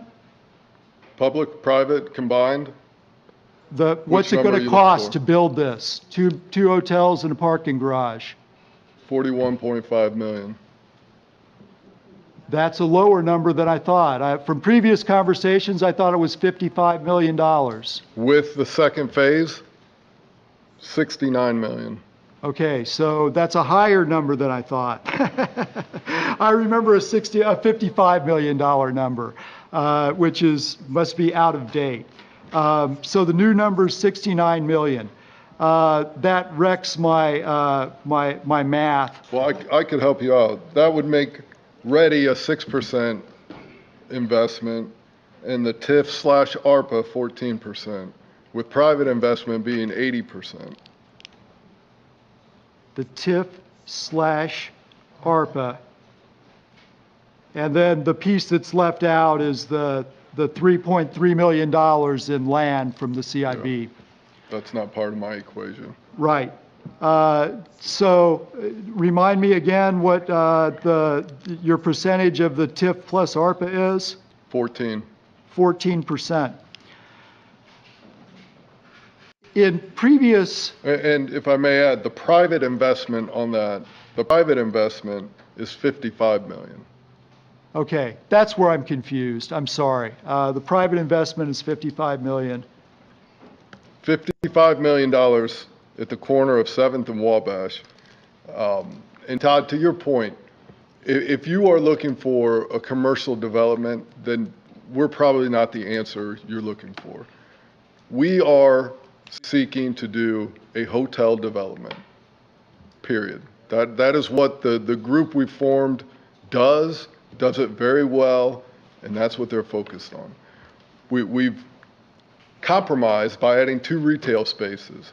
But if you're looking for somebody to fill up that stretch of Wabash Avenue and become a retailer, we're probably not the right fit for you. And if you listen closely, that's not what I said. What I said was not cars. What I said was commercial, and that it could be hotel space. And that I appreciate the fact that you're willing to become a landlord of 2 commercial spaces. So I'll stop there, although I will briefly run through these other maps. The second map up on the screen now shows 2024, shows how everything's set up today. You see the Hilton Garden Inn in the lower left corner. You see the 35 spaces given up for the convention center next to it. You see the 30 spaces that are used by the state office building to the north, with 7 handicap spaces in the former bed of 8th Street that didn't exist before the convention center project was built. You see, and then you see the new garage adjacent to it, and the Cherry Street multimodal facility across the street to the north. The next map shows how everything was set up in 2020. And it didn't print very well, but I've got a better image of it right here. And that's from a video that Garmong put together to show us how the construction would be done on the convention center and its attendant parking garage. If you can count the spaces on that map, it's 35 that the Hilton Garden Inn gave up so that we could build the convention center. It's noteworthy that curbside spaces were also given up all along North 8th Street and along the Wabash Avenue frontage of the convention center. Then we could count those up, but it's significant because it's a block and a half of parking, 2 sides of 1 block and a half block on Wabash Avenue. The next piece shows a little bit better view of how it was in 2020. This is a cartoon-ish drawing, but still measured, showing how things were set up. And it's basically just reiterating what was shown in the previous map, how things were in 2020 and versus how they are today. I'll stop unless anybody has any questions.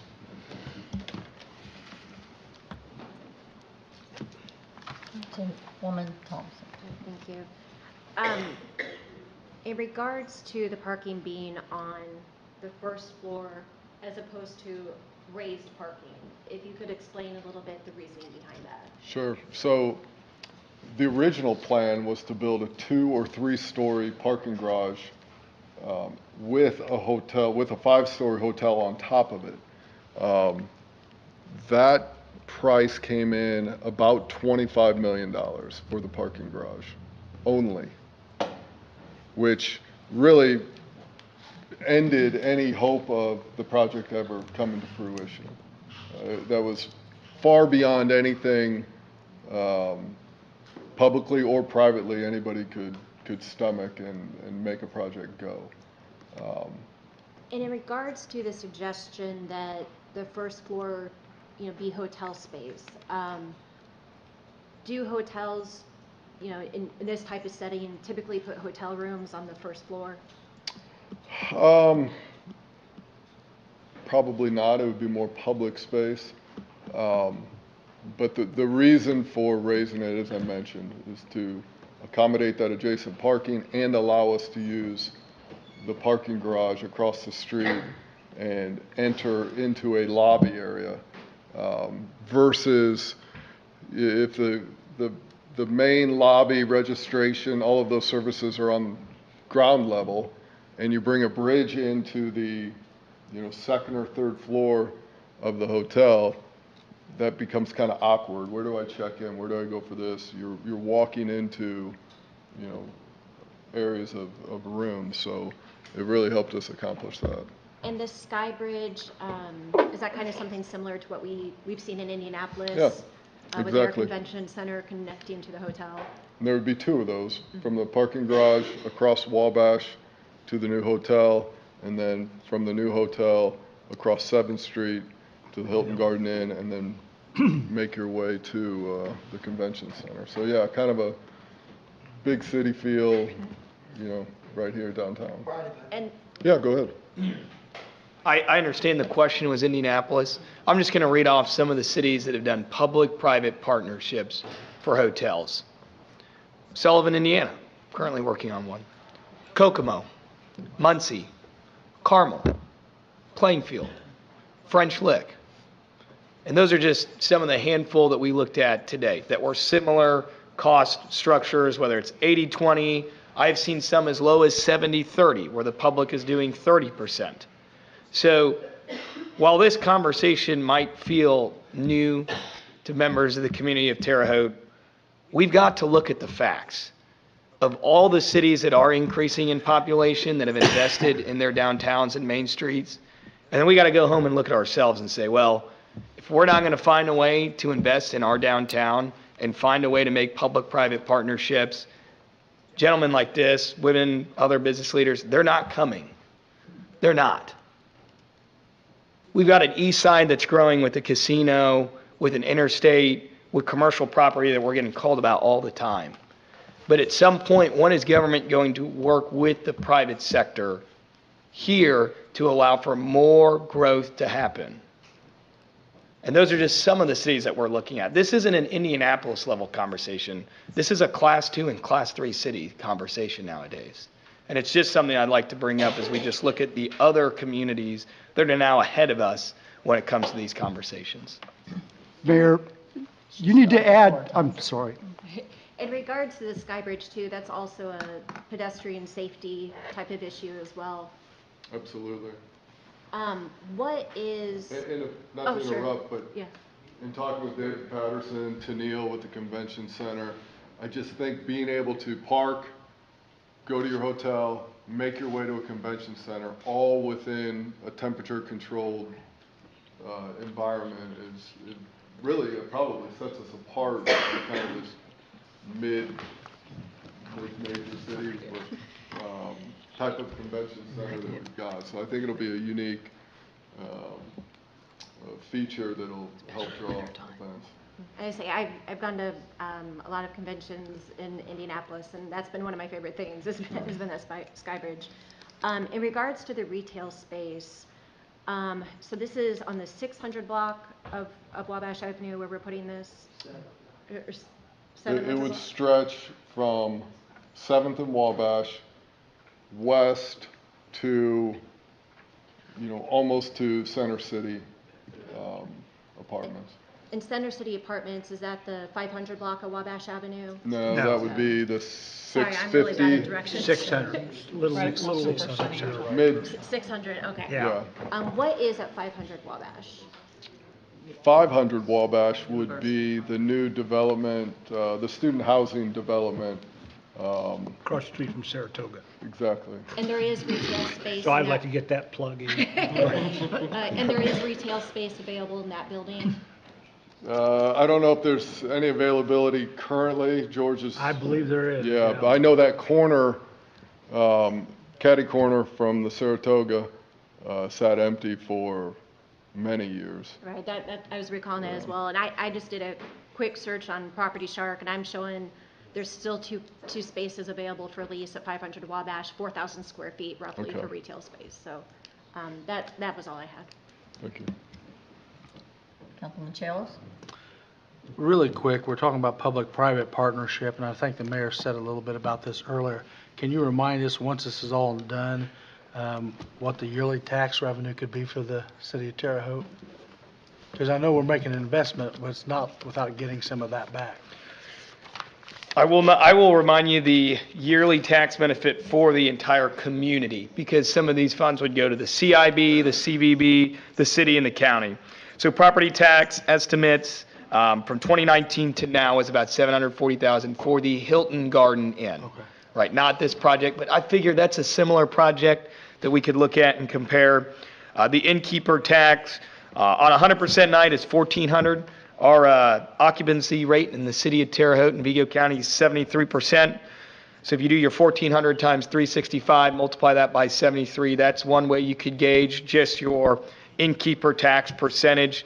Again, the food and beverage tax for that property specific is difficult to gauge because you don't know what's going in the commercial.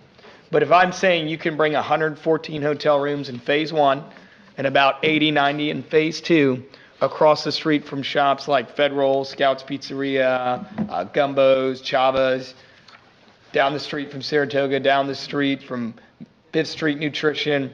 That is really when you're looking at that food and beverage tax based off the folks just staying there alone. Not to mention the increased amount of conventions and large events that you can have now that we actually have a little bit more hotel space needed to go from the junior varsity to the varsity team when it comes to really booking a lot of these events. Because they're working nonstop. I mean, I see them every CIB meeting, and they're giving it all they got. But we have limitations on that center's full capacity. This is part of that. And again, the CIB, some of the large projects that the CIB is looking to fund currently are an East Side Sports Complex. Mm-hmm.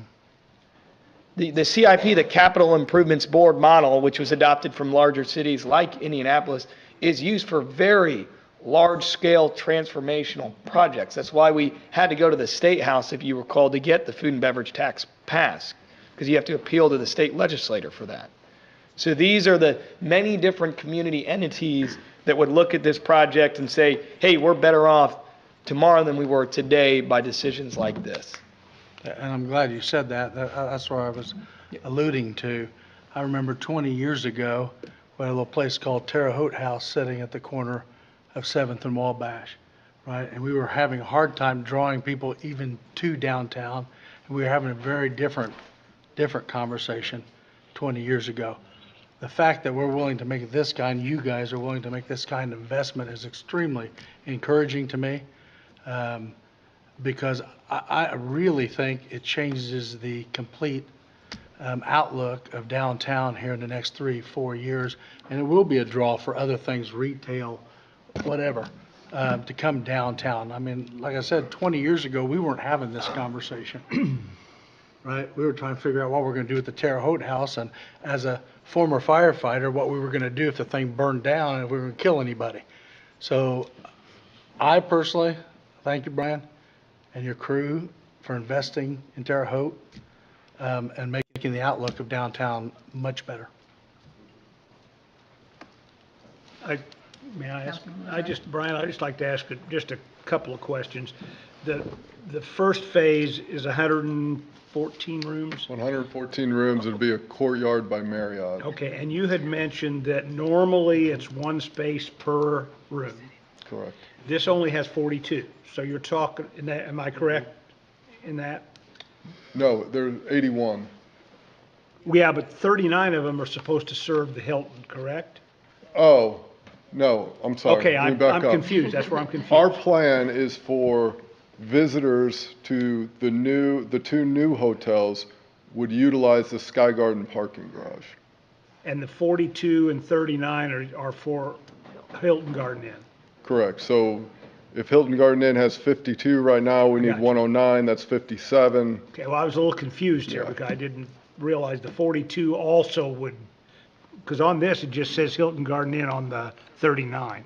Sure. And I don't think it would be, signs, room 107 at the Hilton Garden Inn parks here. No. And plus, that ground level allows for drop-off and pickup at the two new hotels. There's elevator service down to that level. You could get dropped off, potentially valet service. Those types of things will, consume additional parking spots. What is your timeline? If this is approved, everything goes as I would tell you, we did survey work last month. If you were by the site this week, there's been a drilling rig out there doing borings into the ground to get geotechnical information to allow for the structural design of the building. More to your question, I think, if things really start to fall in place, funding, building demolition, land transfer, all of the, preliminary things, I think a late summer, early fall groundbreaking, and then you're probably looking at 20 months of construction, thereabouts. first phase? First phase, Okay, correct. thank you. I yield. You're welcome. Madam President, Councilman Ninkle? can you explain to us, Brian, just a little bit about what are the two phases? Sure. Phase one, well, so there's two hotels, Courtyard by Marriott and the Residence Inn. The Residence Inn is phase two. The parking structure, if you will, in its entirety is part of phase one. Both pedestrian bridges are part of phase one. The Courtyard by Marriott is part of phase one. And there'll be a kind of a temporary connector in the absence of the Residence Inn for however long that is. There'll be an enclosed connector that will take you from the Marriott, which is further to the west, and lead you towards the bridge to the Hilton Garden Inn. So I don't know if you can see this. This is the drawing we were provided from the mayor last month. So if I understand this right, this is phase one of the Courtyard. Correct. Phase two would go presumably to the east. Correct. Okay. And I think you keep scrolling, there are maybe not. There are renderings that You're good. indicate what phase that would two be. would look Okay. like as well. Thank you. I appreciate that. I yield. Councilman Nation? First, let me just say that I really want this project to be built. I do. My only point is that we're missing an opportunity for commercial space on the ground floor and putting cars there instead.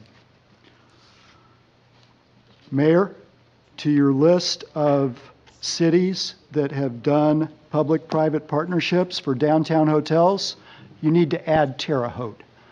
We have played a vital role in incentivizing the Hilton Garden Inn and the Candlewood Suites. On available space at 500 Wabash or anywhere else downtown. If you believe that a fully functioning convention center will bring more customers, then you should see that there is an opportunity for commercial space, if it is retail space or restaurant space, or space that's used by the community at large or those visitors, you should see that there's an opportunity here. It doesn't have to be ground floor parking. If you believe the rhetoric that this will actually bring people to spend money downtown, then this is an opportunity to anticipate that and provide them with more amenities close to the place where they're going to be, the hotels and the convention center that is driving all of this. And on the CIB, yes, they're looking at the East Side Recreation Facility, but they're also looking at the Indiana Theater. Some of us in this room have participated in recent visioning sessions for the Indiana Theater as a CIB project. And that would also be part of or managed by, under one possible scenario, the folks who manage the convention center. This is a very positive thing for our downtown, for our community.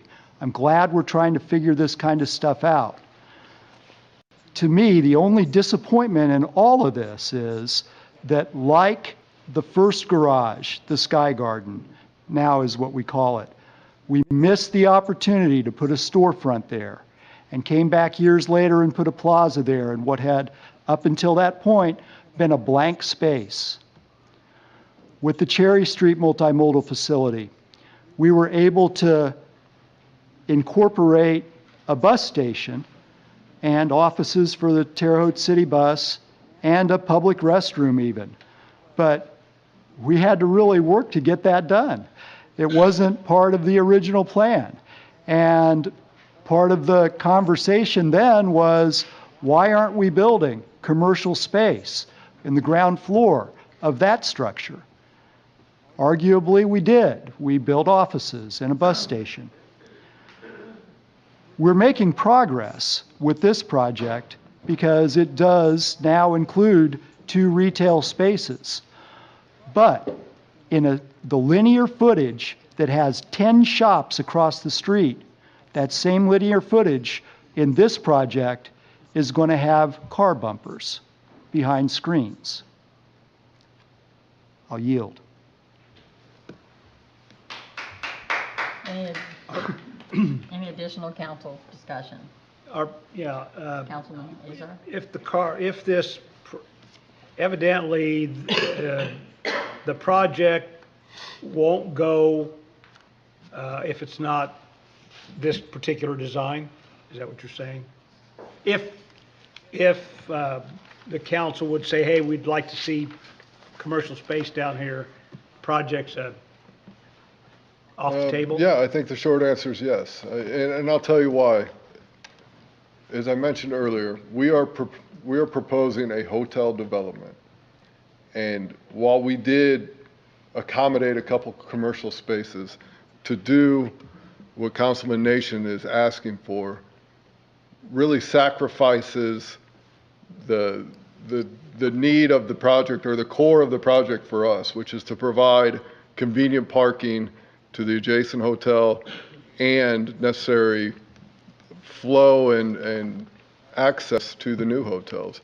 And we're not going to sacrifice that to accommodate commercial retail space, because, as I mentioned, we are proposing on a hotel project and we plan on doing it the best that it can be done, and we don't want to sacrifice that. Okay, thank you. Can you just give me an idea visually, parking, how it would?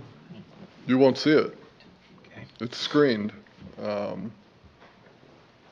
Okay. You can't vision it here, so. Sure, and I don't know if the rendering you have, we've got some renderings which I'd like to see I think those. feature some artwork and some things that, I think would add some. It's going to be similar to the Galt House in Louisville. I think they have some screening Yeah. Okay. there. I've been there, yeah. Thank you. I yield. Thank you. Any other council discussion?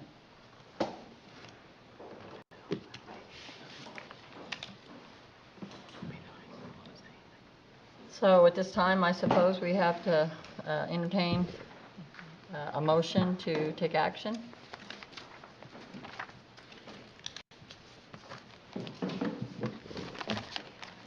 Procedural question. If we don't take action, is it automatically tabled until the next meeting? Thank you.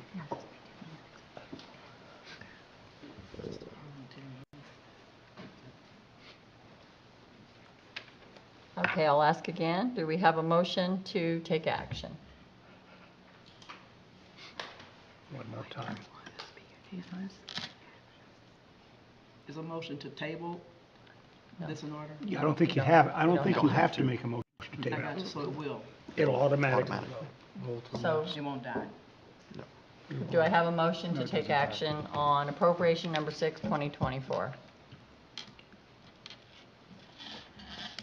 Hearing no motion to take action, this will move to the council meeting next Thursday, the 14th. Michelle, next on the agenda? Appropriation 7, 2024, $5,000 from Cemetery 0205 to Equipment Repair and Maintenance 0205-0021, 03437010. Petitioner? Jesse Tohill, Director of Public Works. I'm here to speak as the petitioner on this. This is a request from the Cemetery Department of the city to move what I believe is $5,000 of the storm money that they received from the storms in June of 2023. I believe they received a total of $10,000 from that. They would like to use $5,000 of that to replace a 20-year-old tent that's in disrepair, and then I think they would like to use part of that $5,000 to buy new stands to place like cremated remains on for ceremonies. Any questions? Is that your presentation? That's it. Well, ask for public comment on appropriation number 7, 2024.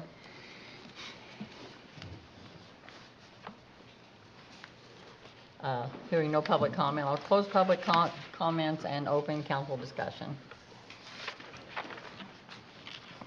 Madam President, Councilman Nation? if there's no discussion, I move that we take action on appropriation number 7, 2024.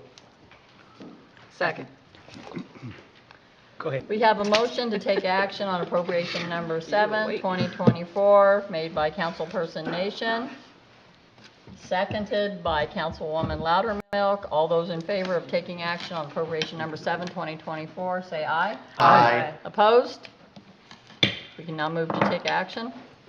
Madam President, Councilman Nation? I move for approval of appropriation number 7, 2024. Second.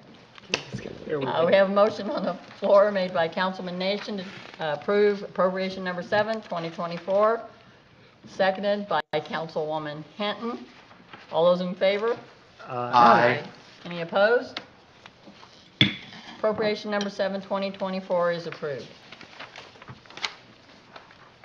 Michelle? Appropriation 8, 2024, $117,149.30 from Parks General 0204 to purchase of equipment 0204-0020-04-444010. You must vote to take action. Petitioner? Good afternoon, Eddie Bergs, City of Terre Haute Parks Department. This money is from the storm damage from last year, and this is to buy new mowers for the department. Okay. Thank you. I'll ask for public comment on appropriation number 8, 2024.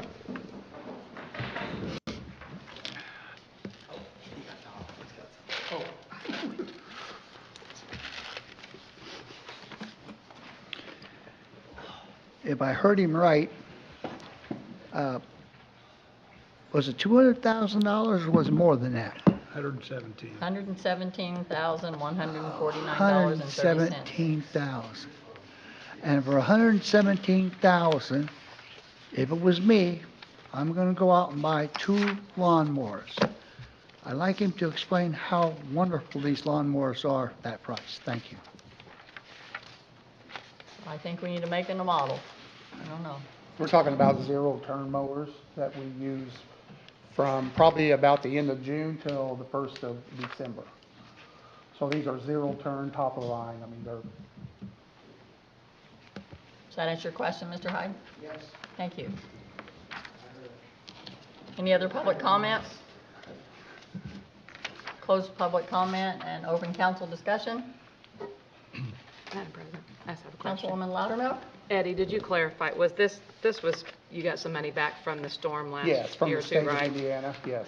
From an insurance reimbursement? I think my department and cemeteries were the only two, because we had a lot of cleanup to do in the parks. If you guys remember, we had to close Deming Park for about 5 days because the power lines were down, so. And I believe that's true for this and your next request? Yeah. Okay. Thank you. Any other council discussion? Madam President, Councilman Dinkle? there's no further discussion. I move that we take action on Appropriation 8, 2024. Second. We have a motion on the floor made by Councilman Dinkle, seconded by Councilman Chalos, to take action on appropriation number 8, 2024. All those in favor? Aye. Opposed? Madam President, Councilman Dinkle? I move that we approve Appropriation 8, 2024 as presented. Second. Okay, we have a motion on the floor made by Councilman Dinkle to approve appropriation number 8, 2024, seconded by a multitude of people. I will name Councilman DeBon as the second. All those in favor? Aye. Opposed? Appropriation number 8, 2024 is approved. Thank you for your participation, council. Appropriation Michelle? 9, 2024, $68,000 from Hallman Links non-reverting 0288 to building repair maintenance 0288-003-803-437-060. You must vote to take action. Council, Eddie Bird, Terre Haute Parks Department. This roof is actually at Coleman Links. I've probably gotten over 16 years. I've probably quoted that roof 7 or 8 times, and I was always told we would do it next year. Since we got this money from the state, I would like to go ahead and fix that roof because what has happened, it's been leaking for about 15 years, I would say, 15 or 16 years.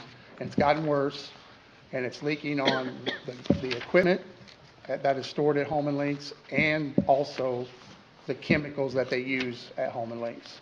So this water is pouring in every time it rains or snows or snow melts, pouring into this building. I would love to get it fixed finally. Thank you. And the amount again is? $68,000. Thank you. Any public comments on appropriation number 9, 2024? Closed public comments and open council discussion. Okay, excuse me. Yes, Councilman Azar? Is that total replacement, correct? Yes. Not fixed? Yeah, no, it's totally replacement. Gotcha, Yeah. thank you. I think we had 4 bids, and that was the lowest bid, and it went anywhere from 68 up to, I want to say 125. Whoa, wow.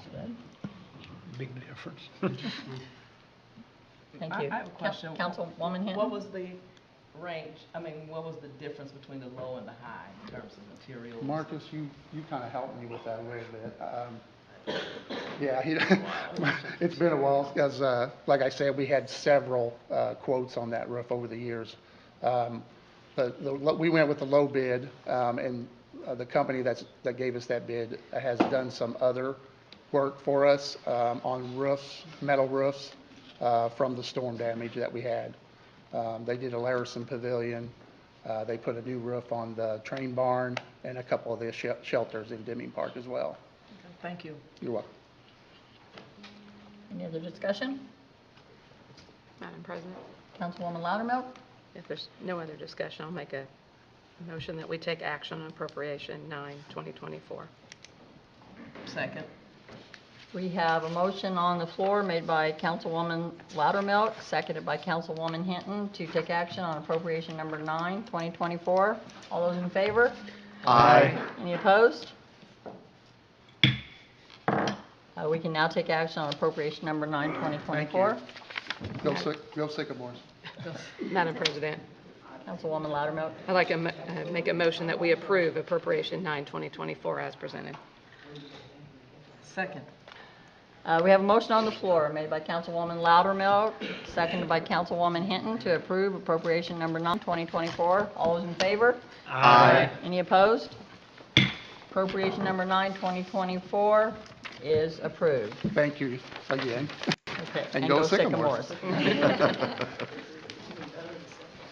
Michelle? General Ordinance 1, 2024, amending City Code, Chapter 8, Article 5, work within the public right-of-way. You must vote to take action. Petitioner. Sorry. Good evening, Madam President, members of the council. Marcus Meyer, city engineer. I'm here tonight to present an update to the right-of-way ordinance for the city of Terre Haute. This was last updated, looks like 2004 and 2000. So there's been a lot changed since then, both in prices since COVID, but also construction methods, construction equipment, the types of construction we're seeing. 20 years ago, we didn't have as many companies in town directionally drilling under every road in town, and we had a code that was set up for open excavation. That code stayed in place, and the prices stayed in place, and we're here tonight to ask for a code that can provide both support itself financially, but also provide a safe environment for the residents and the people using the roads, and also prolong the life of our streets and give us some avenues to fund improving those streets that do get altered. So, you know, we've had some complaints from some of the utilities. There's a lot of utilities that share our right-of-way with us through right-of-way agreements, and they're also concerned about the amount of directional drilling that goes in the ground. Terre Haute was ranked pretty high nationally last year for gas strikes. We'd like to be ranked high nationally, but not for gas strikes. And as you know, those are pretty dangerous to neighbors, the community, and we've been working with the gas company and with those to try to improve those, and we've taken some steps already. So in January this year, we did hire a full-time right-of-way utility inspector. We kind of jumped ahead of the ordinance a little bit, but we saw the need, and so we have a person that is full-time working on utilities, on right-of-way, to make sure that, you know, not only is it happening safely, but also make sure that the cuts are being restored properly and that we're getting what we bargained for and what our standards and specifications call for. So, and then also we've reinstated the quarterly meetings with utilities, so we're meeting with utilities quarterly, all of the utilities. We talk about work that's coming up, work that we have to do, issues that we have, and there's an opportunity there to share. So, you know, we've shared our entire paving list with them so that they know what work we have coming up, and they can share work with us so we can work together to minimize cuts to new streets. It's inevitable. They do happen sometimes, and it is frustrating. So we're also looking to further that with this ordinance. So I'm going to go over some of the key things that are in this ordinance. It's a pretty significant change from the previous one, and some of the things that may seem small are pretty significant. So I'm just kind of going to go chronologically through the code, not necessarily what's most important first. Marcus, could you stop for just a second? I don't have a printout of this ordinance. Does anybody in their packets? I brought mine. I brought mine off the. I have one I can share if you'd like mine. I'm looking at it on my phone. I'm just trying to make sure that my fellow council members have. We don't. Michelle, I can make copies of mine. Okay. Marcus, you can keep this since it's, you know. I've got it pretty well locked to memory, to be quite honest. Okay. I don't have it either. And I'm not trying to stop you. I'm No, just trying to give my fellow council I- members an opportunity to get it in front of them if they need I that. have one more. if anybody- Stop. I'll just make a comment, take the liberty to make a comment while Michelle's making the copies, that I was an unwilling participant to one of those record gas strikes last year, and so I appreciate you talking about that. It's nice to come home to.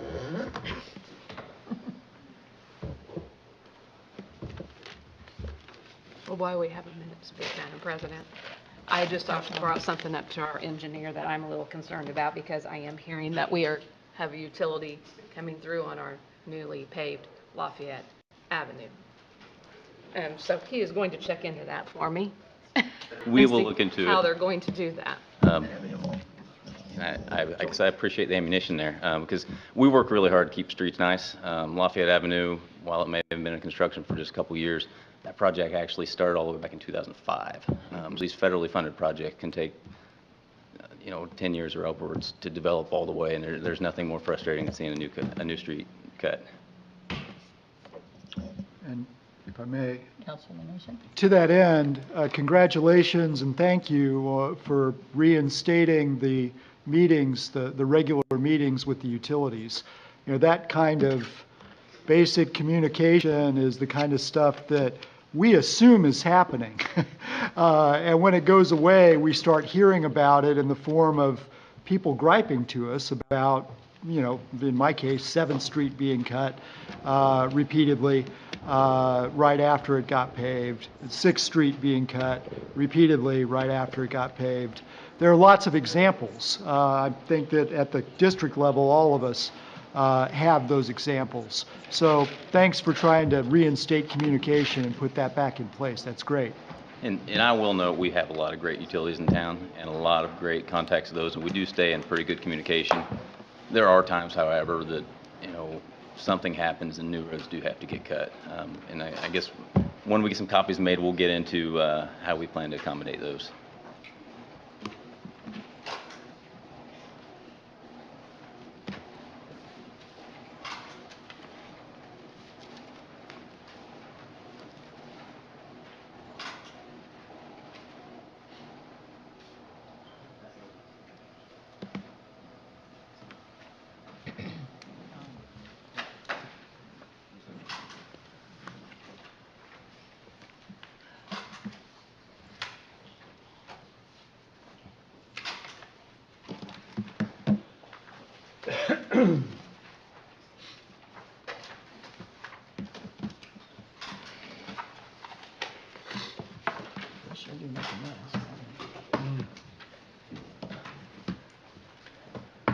Thanks, Michelle. Thank you.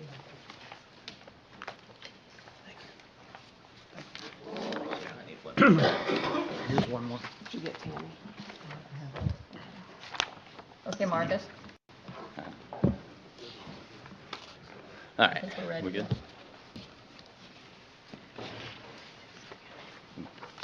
Good to go. Thank you, Michelle, for helping us out with that.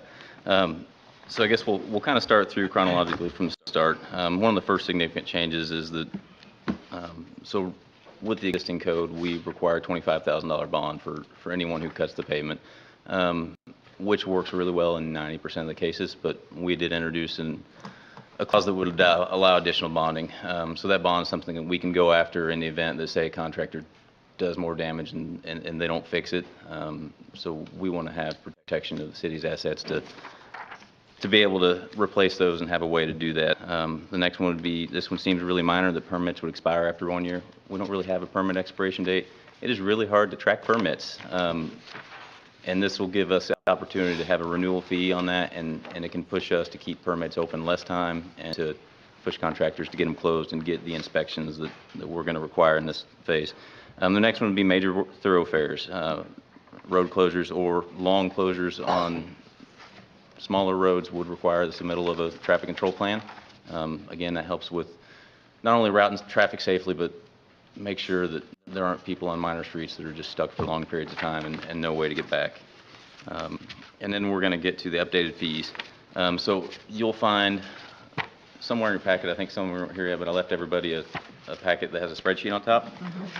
So what we did to calculate the fees, we wanted this program to be self-supporting. So we do have an engineering non-reverting fund that we can charge services and pay employees through that, and that money continues to stay in that fund. And that's where our full-time right-of-way inspector is paid for. It's also where whatever tools, whatever subscriptions, vehicles, fuel, all of that stuff's paid for. We want to be able to take this full-time right-of-way inspector and support this entire program with permit fees so that taxpayer fees aren't supplementing the fees for this program. So what we did to find that is we went through the math to find our budget first, and that would be the engineering non-reverting budget. And comes up with a cost of about $110,000 annually to cover all the resources we need and the salary for this position. And then we built, so I only had the full year of 2022 available, so we used 2022 for a model year. We built a model based on 2022 permits, so we're not guessing. We've got a pretty good idea of what an annual year looks like, and we were able to kind of massage those numbers to try to find what fits our needs with the permit fees. And where we ended up was a base permit fee of $300, and then there's an additional charge of 25 cents per square foot of disturbed area, 15% per linear foot of board area. And then we get into a little more unique part that recent tools have allowed us to do more. I'm familiar with the robotics program that we use to rate our streets. So we know more now about our pavement than we ever have. We know what the rating is on every 10 feet of every road in the city. And so now we can go after those new streets, and we're going to have a rating-based fee system. So as you cut a brand new street, so a rating number 1, for example, would be a 100% upcharge. Streets only stay that way for about a year or two. They slowly start degrading. But those are the streets that we want cut least. We're going to try to push, utilities and other people who cut those streets to make decisions to, let's go to the alley or let's move over. It still stays at a reasonable fee, but as you move down, you get to where, ultimately at the worst rated street, there is no upcharge. There's not much life left in that road, and we're not going to penalize you for it.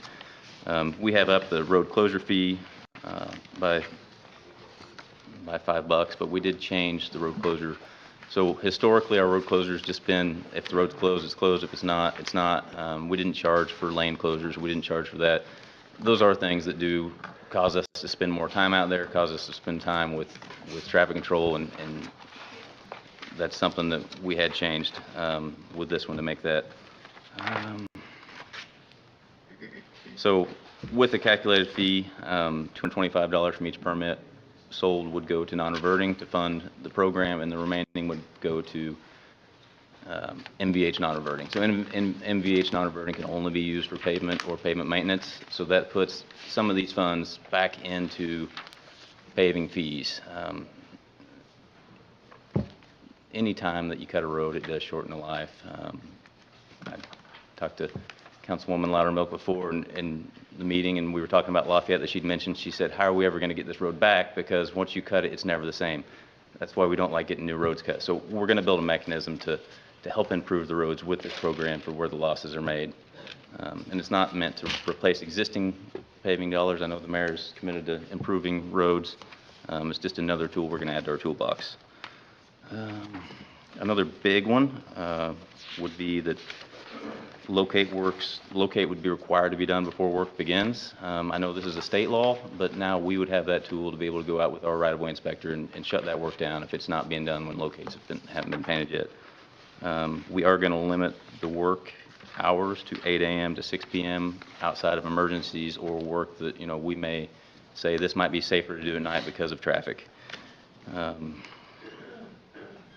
And then, another big one, Todd had mentioned the 7th Street road cuts. Those kind of hurt. So in the event that a road rated 1 to 3 has got a major significant cut on it, we give ourselves the right in here to ask some of those to repave or resurface entire portions of streets. We don't want to surprise anybody, so in the code we do say that, we'll make this recommendation requirement at the time the permit's being issued so that we don't come back later and say surprise. We want to make sure they are aware of it. And then, in addition to that, there would be a 2-year warranty on the roadway. So these fees are really hard to think in your mind of what this actually looks like with all these calculations. So we did take the liberty, if you go to the first page on that spreadsheet kind of goes through the model year and how we came up with those numbers. If you go to the second sheet through the second, third, and fourth sheets, we kind of pulled out some of the, our concerns immediately were does the biggest permit from 2022 get too big, or does the smallest one get too big? The biggest ones we don't want to get too big and make it out of reach, but the smallest ones are the ones we have a lot of concern with too, because those are citizens making sewer lateral repairs, such as that. Some of those, those were $25 permits. So if you look, I have permit costs, and I don't know, we need to go through all of them right now, but you can eyeball through them. I do have what the original permit fee was. We go through the details of how the new one would be calculated, and then we come up with a new fee. I'll go with the biggest one in the case of 2022, went from $6,000 to $11,700. In the middle, they kind of changed, and if you go to the last sheets, you can see just how big, I guess the first sheet after the spreadsheets, you can see just how big that project was that goes from $6,000 to $11,000. And that's a lot of work happening in the city streets, so we're going to spend a lot of time out there with inspectors and staff, and there's a lot of risk to the pavement there. I guess I would draw your attention just on that. Again, we'll look at the high ones and the low ones. If you look at the low ones, these are, the typical cut you'll see for a homeowner in the right-of-way, and we want to make sure that's still affordable for the typical homeowner, is a sewer lateral repair. Sewer lateral repairs would originally cost you, in the range, it looks like from $25 to $60. Given this fee increase, it really depends on the road pavement rating, but the last two examples here, one of them goes from $25 to $665, and the other one goes from $25 to $418. I know that seems like a huge increase. We were way behind the curve. We were kind of shooting for about the $500 range, and we found that we could average to both sides depending on the pavement rating.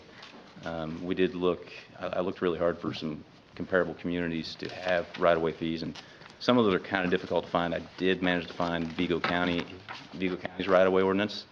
So if you cut a road in Vigo County, a paved road in Vigo County costs you $500 bare minimum. If you want a further example, again, back to that right-of-way sewer lateral repair, a good average depth of our sewer is about 8 feet. Their calculation is $15 per times the depth times the linear feet. So if you look at, say, an 8-foot deep sewer, which is pretty typical, a 12-foot wide lane, which is, again, pretty typical, that would come up to $1,440. So I feel like we're within reason. We're not pushing too far, but we're certainly meeting all of our needs and getting some benefit and increasing the safety and protecting our assets. So sorry for the long-windedness there. I want to be able to get thorough with it, so happy to answer any questions. At this time, we'll open the floor for public comments on General Ordinance 1, 2024.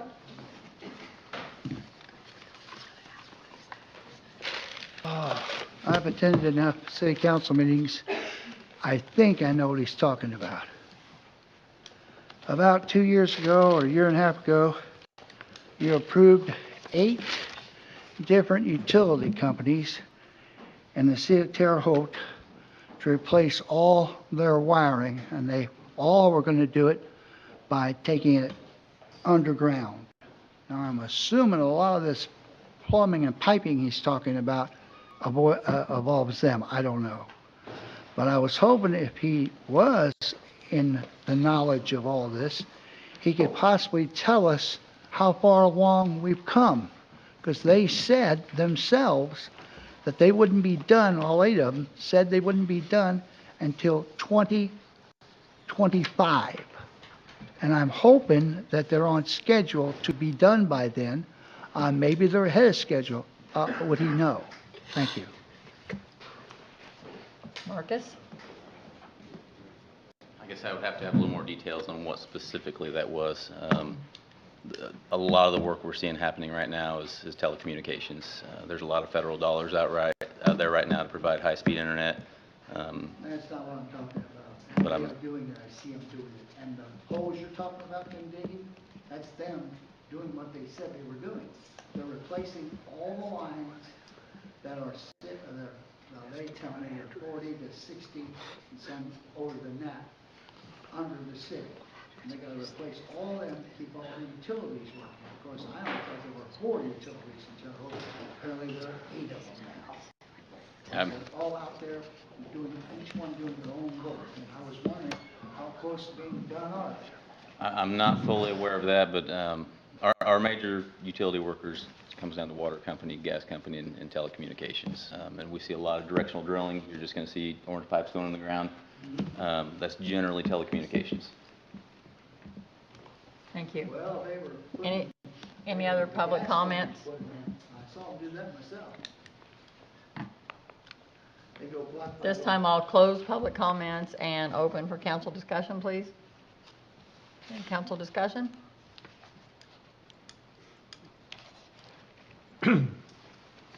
Marcus, I appreciate the visual tool. Makes it, really simplifies it for me. Also, it looks like in this general ordinance, my perspective is you've built in some accountability, and I appreciate that as well. Thank you. So I yield.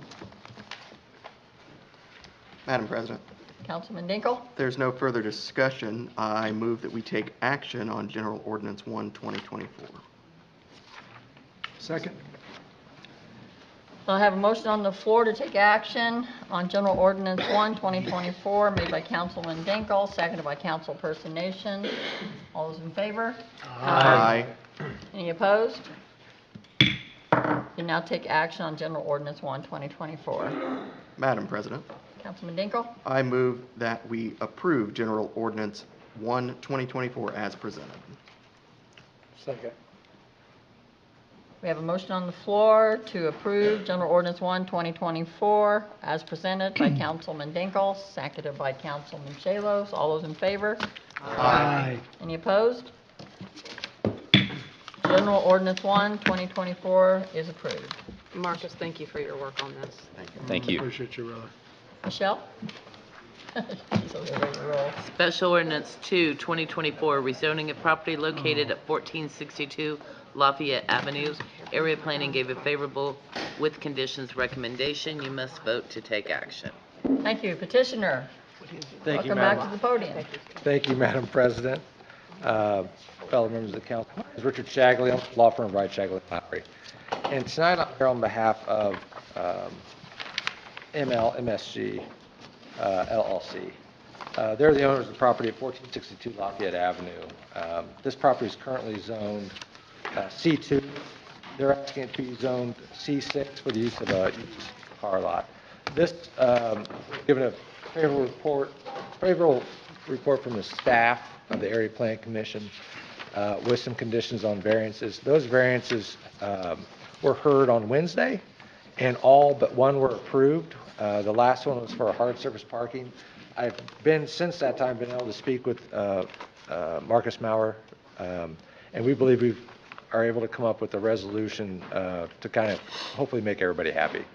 And then at last night's Area Plan Commission meeting, there were nobody there in opposition, and the commission gave a favorable recommendation to you this evening. As you are probably aware, this is the Old Becky's on Lafayette. As I mentioned last night, I love the place because they serve Mullins. I'm a Mullins fan. Unfortunately, that's no longer there. But the owner now would like to sell used cars. As you're aware, that has some, I think I was here 2 months ago on a similar deal for used cars on Lafayette. And I'm here again tonight. I'd be happy to answer any questions you may have. Do we have any public comments on Special Ordinance 2, 2024?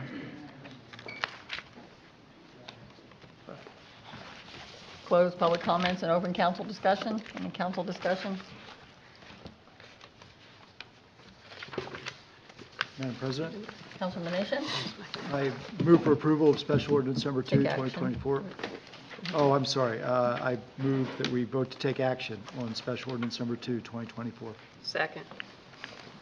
Have a motion on the floor to take action on Special Ordinance 2, 2024, made by Councilman Nation, seconded by Councilwoman Loudermilk. All those in favor?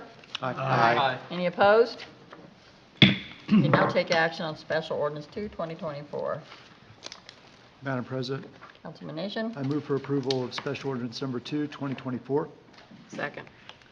Have a motion on the floor to approve Special Ordinance 2, 2024, made by Councilman Nation, seconded by Councilwoman Loudermilk. All those in favor? Aye. Any opposed? General Ordinance 2, Thank you very much. 2024 is approved. Thank you. Michelle? Special Ordinance 6, 2024, rezoning of property located at South 6th Street. Area Planning gave a favorable with conditions recommendation. You must vote to take action. Thank you. Petitioner? Good evening, Madam President, fellow Welcome members of the back. council. My name is Richard Shagley. I'm with the law firm of Wright, Shagley & Lowry. And tonight I'm here on behalf of Refuge FL LLC. They're the owners of the, as you may recall, Anthony Square used to all be combined. It's now in 3 different owners. Refuge owns the 20 or 22 single apartments at the corner of 6th and College. The owner would like to sell them as condos.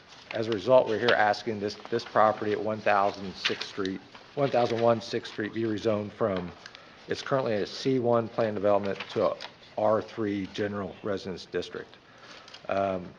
Again, the area plan staff gave a favorable recommendation. Last night at the area plan commission, there was nobody there in opposition, and it too received a favorable recommendation. I will tell you that this is the first of several steps. We will be back to do a subdivision. That won't come in front of you, and then there will be some necessary variances because of the way this is set up. So this is the first of many steps by Refuge FL LLC. I'd be happy to answer any questions you may have. Thank you. Do we have anyone from the public wishing to speak on Special Ordinance 6, 2024? Mr. Hyde?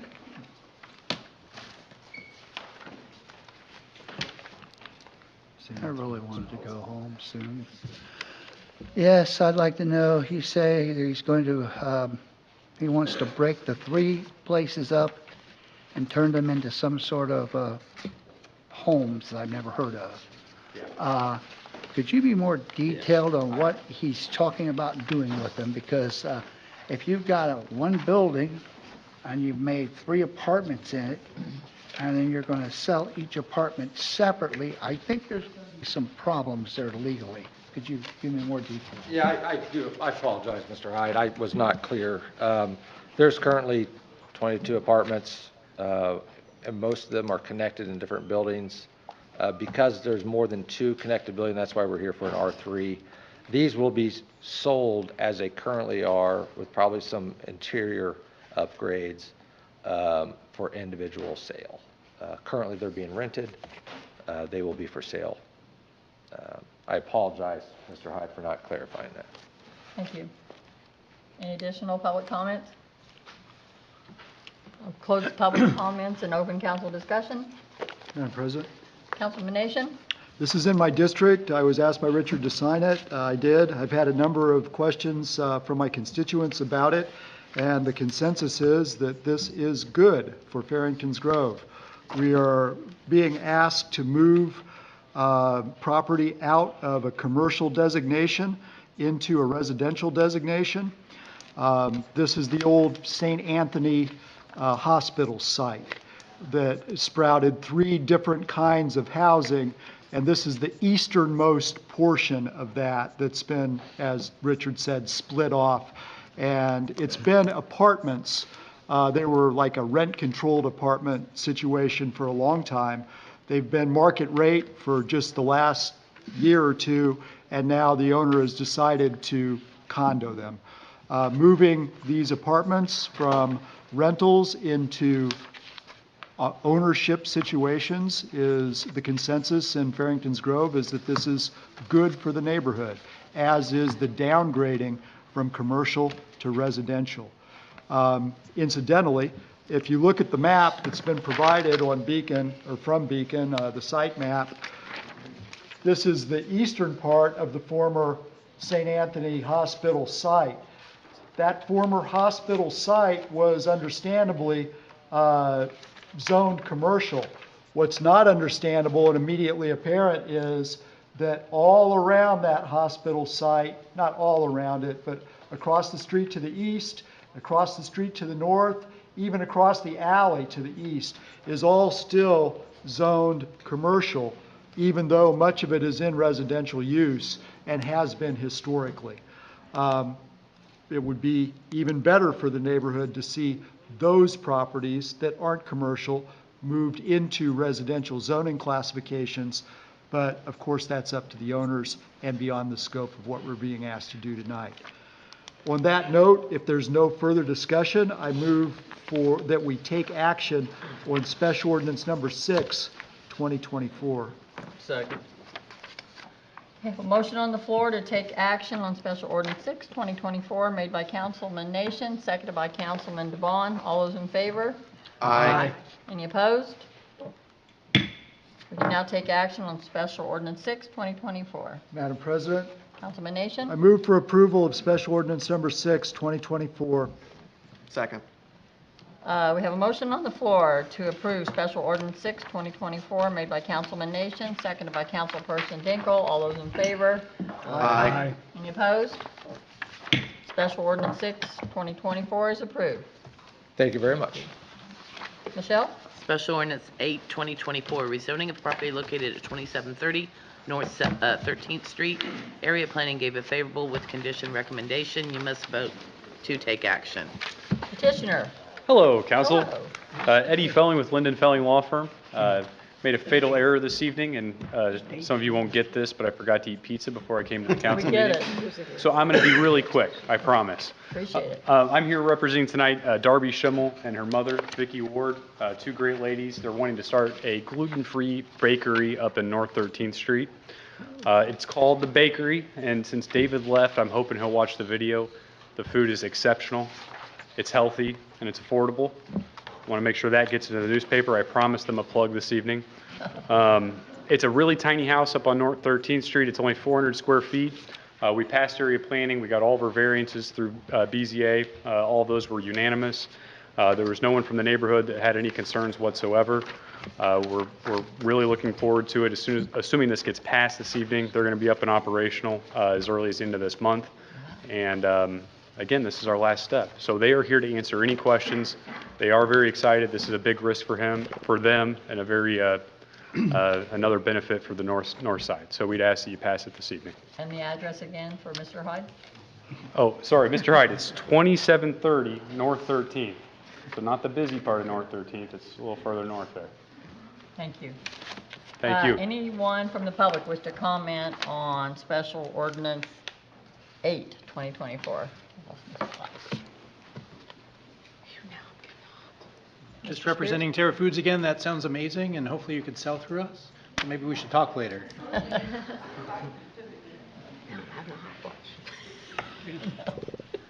Any other public comments? I'll close public comments and open council discussion. Madam President, Councilman Azar? did you bring any samples? We're getting a little hungry up here tonight. We've been hot, We've we've been been here cold, all now night, we're I'm hungry. hungry. We're hungry. I told Dave time to go bake something. Okay. If there's no further discussion, I move that we take action on Special Ordinance 8. Second. Okay, we have a motion on the floor to take action on Special Ordinance 8, 2024, made by Councilman Azar, seconded by Councilman Chalos. All those in favor? Aye. Opposed? We can now take action on Special Ordinance 8, 2024. Madam President, Councilman Azar? I move to approve Special Ordinance 8, 2024 as presented. Second. Motion on the floor to approve Special Ordinance Number 8, 2024, as presented by Councilman Azar, seconded by Councilman Chalos. All those in favor? Aye. Any opposed? Special Ordinance 8, 2024 is approved. Thank you so much. Good to see you all. Thank you. Michelle? Special Ordinance 9, 2024, rezoning of the property located at near southwest corner of State Road 46 and Margaret Avenue, parcel number 8410-06-226-006-000-023. Area Planning gave a favorable with conditions recommendation. You must vote to take action. Petitioner? Good evening. My name is Gwen Keene. I'm with Quick Trip Corporation, and we are thrilled to the opportunity to join the Terre Haute community.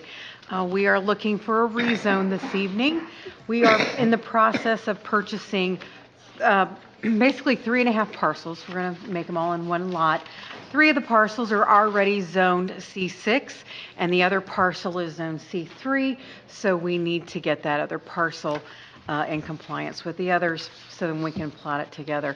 If you aren't aware of Quick Trip, we are a convenience store gas station. We are one of the top in the country. We have over 1,000 operating stores in the country. We're one of the top in the industry, and we're excited. We want to thank the city staff that we've already been working with on this project, and a special thank you to Councilman Thompson for sponsoring our bill. Happy to answer any questions you might have. Is there any public comments on Special Ordinance 9, 2024? Close public comments, open council discussion. Council? Some questions?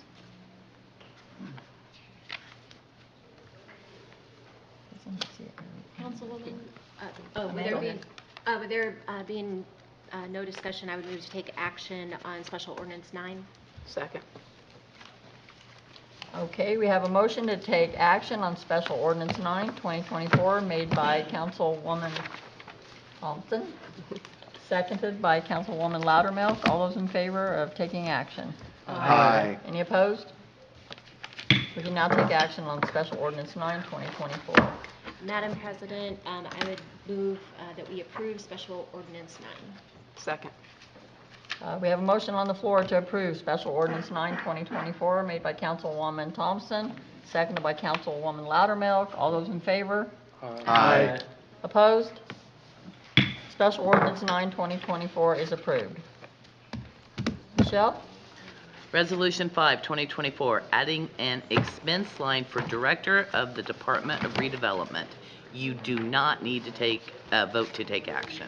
Thank you. Petitioner?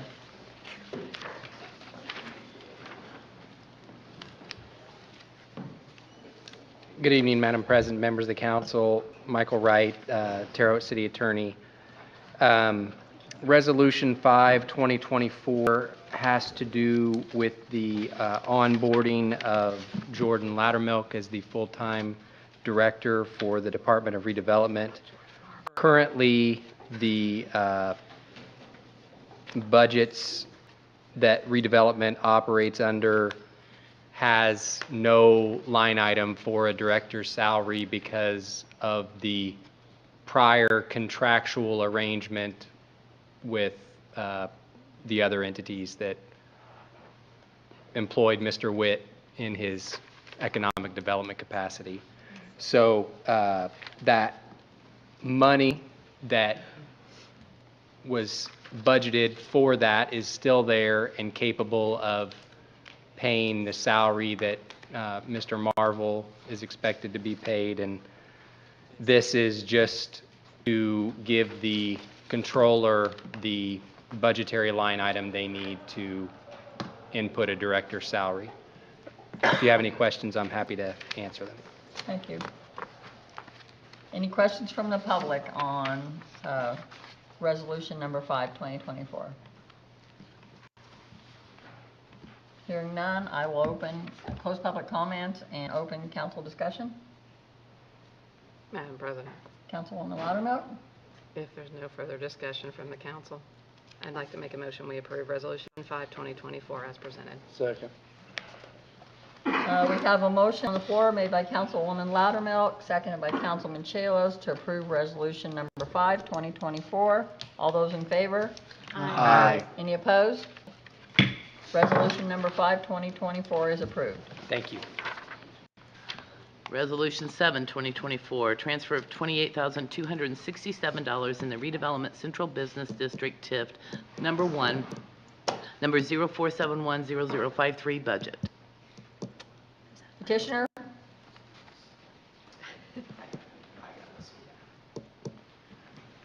So 7, 8, and 9, but I'll just speak to 7.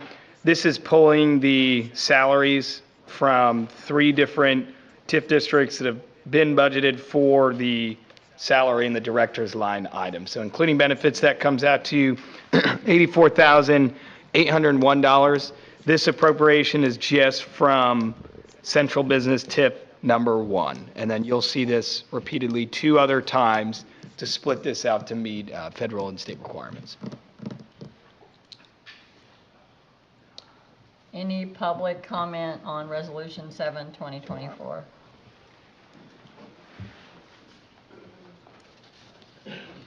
Madam President? I'm a moron, apparently. I'm not graduated from college. I've not done anything, apparently. Again, I would like the speaker to tell me exactly what the guy's job is. And I mean, tell me exactly what he does to earn the money. Thank you. And that is a great question, Mr. Hyde. So what we've done here is a position that essentially was part-time. It made it a full-time position. The Department of Redevelopment, which at one time during Terre Haute Heights spanned 10 employees and is now down to, well, if this is approved, 5. Redevelopment is responsible for really looking at our federal dollars, since we're an entitlement community, the community development block grant, and the home funding that we get straight from HUD without having to apply for more. We are working to apply through other grants and opportunities as well. Secondly, they manage and direct our TIF districts. You will be receiving a report from the City of Terre Haute Redevelopment, myself, and Crow Consulting, and it is really looking at our TIF districts and looking at a 5-year TIF plan to increase investment and development within our TIF districts. And that's just the beginning of a kind of change and makeover within that redevelopment department. What they're also in charge of is a project that we're very proud of, the administration, infill housing. So some of the many vacant lots that we allude to, the addresses that we bring up for demolition, infill housing, that is also overseen by this department. This particular director is a graduate of the McKinney Law School, has over 5 years experience in grants administration through federal and state grants, and is highly sought after in the private sector as a grant writer and grant administrator. One question for you. All these houses you tore down and now they're empty lots. And I assume the city owns those lots. Therefore, Mr. Hyde, that's not really relevant to what we're discussing right now. I'm just asking, are you gonna build a house where the property was torn down? Is there gonna be new housing built? That is absolutely the goal. Okay, I'll let Absolutely. you answer, Brandon, but then we're going to get back on topic. Thank you. Any other public questions? No. Council discussion. Thank you. Council, close public comments and open council discussion. Any council discussion? Madam President? Councilman Nation? First, I'm really glad that you have found somebody to be a full-time director of the Department of Redevelopment, and it's very encouraging that that department staff is being built back up rather than continuing to shrink. On that note, if there's no further council discussion, I move for approval of Resolution Number 7, 2024. Second. At this time, we have a motion on the floor to approve Resolution 7, 2024, made by Councilman Nation, seconded by Councilman Dinkle. All those in favor? Aye. Any opposed? Resolution 7, 2024 is approved. Michelle? Resolution 8, 2024, transfer of $28,267 in the redevelopment CDBG 04060052 budget. Mayor Sackman, you wish to add anything to your? Okay. Is there any public comments on Resolution 8, 2024? Close public comments, open council discussion. Madam President, make a motion to approve Resolution 8, 2024. Second. Okay, I have a motion on the floor to approve Resolution 8, 2024, made by Councilman Azar, seconded by Councilman DeBon. All those in favor? Aye. Opposed? Resolution 8, 2024 is approved. Resolution Michelle. 9, 2024, transfer of $28,267 in the redevelopment State Road 46 TIF allocation TIF number 10, 04100000 budget. Mayor, anything to add? Third time's a charm. Okay. Any public comments? Hearing none, we'll close public comments, open council discussion. Madam President, if there's no discussion, I'd like to move to approve Resolution 9, 2024 as presented. Second. Okay. We have a motion on the floor to approve Resolution 9, 2024 as presented, made by Councilman Azar, seconded by Councilman Chalos. All those in favor? Aye. Opposed? Resolution 9, 2024 is approved. At this time, we have an appointment to the Human Relations Commission on the agenda. We are going to wait until next week. We had a glitch in our software in receiving applications. Those applications just came in today. The deadline was Friday. So giving the council an opportunity to review those applications before you determine how you want to support that commission, I'm just going to make a decision to move that forward to the next council meeting. So, With that said, I'm going to make the most popular motion tonight. I move to adjourn. Second.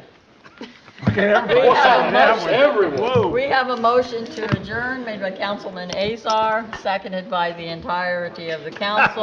All those in favor? Aye. Any opposed? Thank you. Thank you, everyone, for coming out tonight. We appreciate your participation.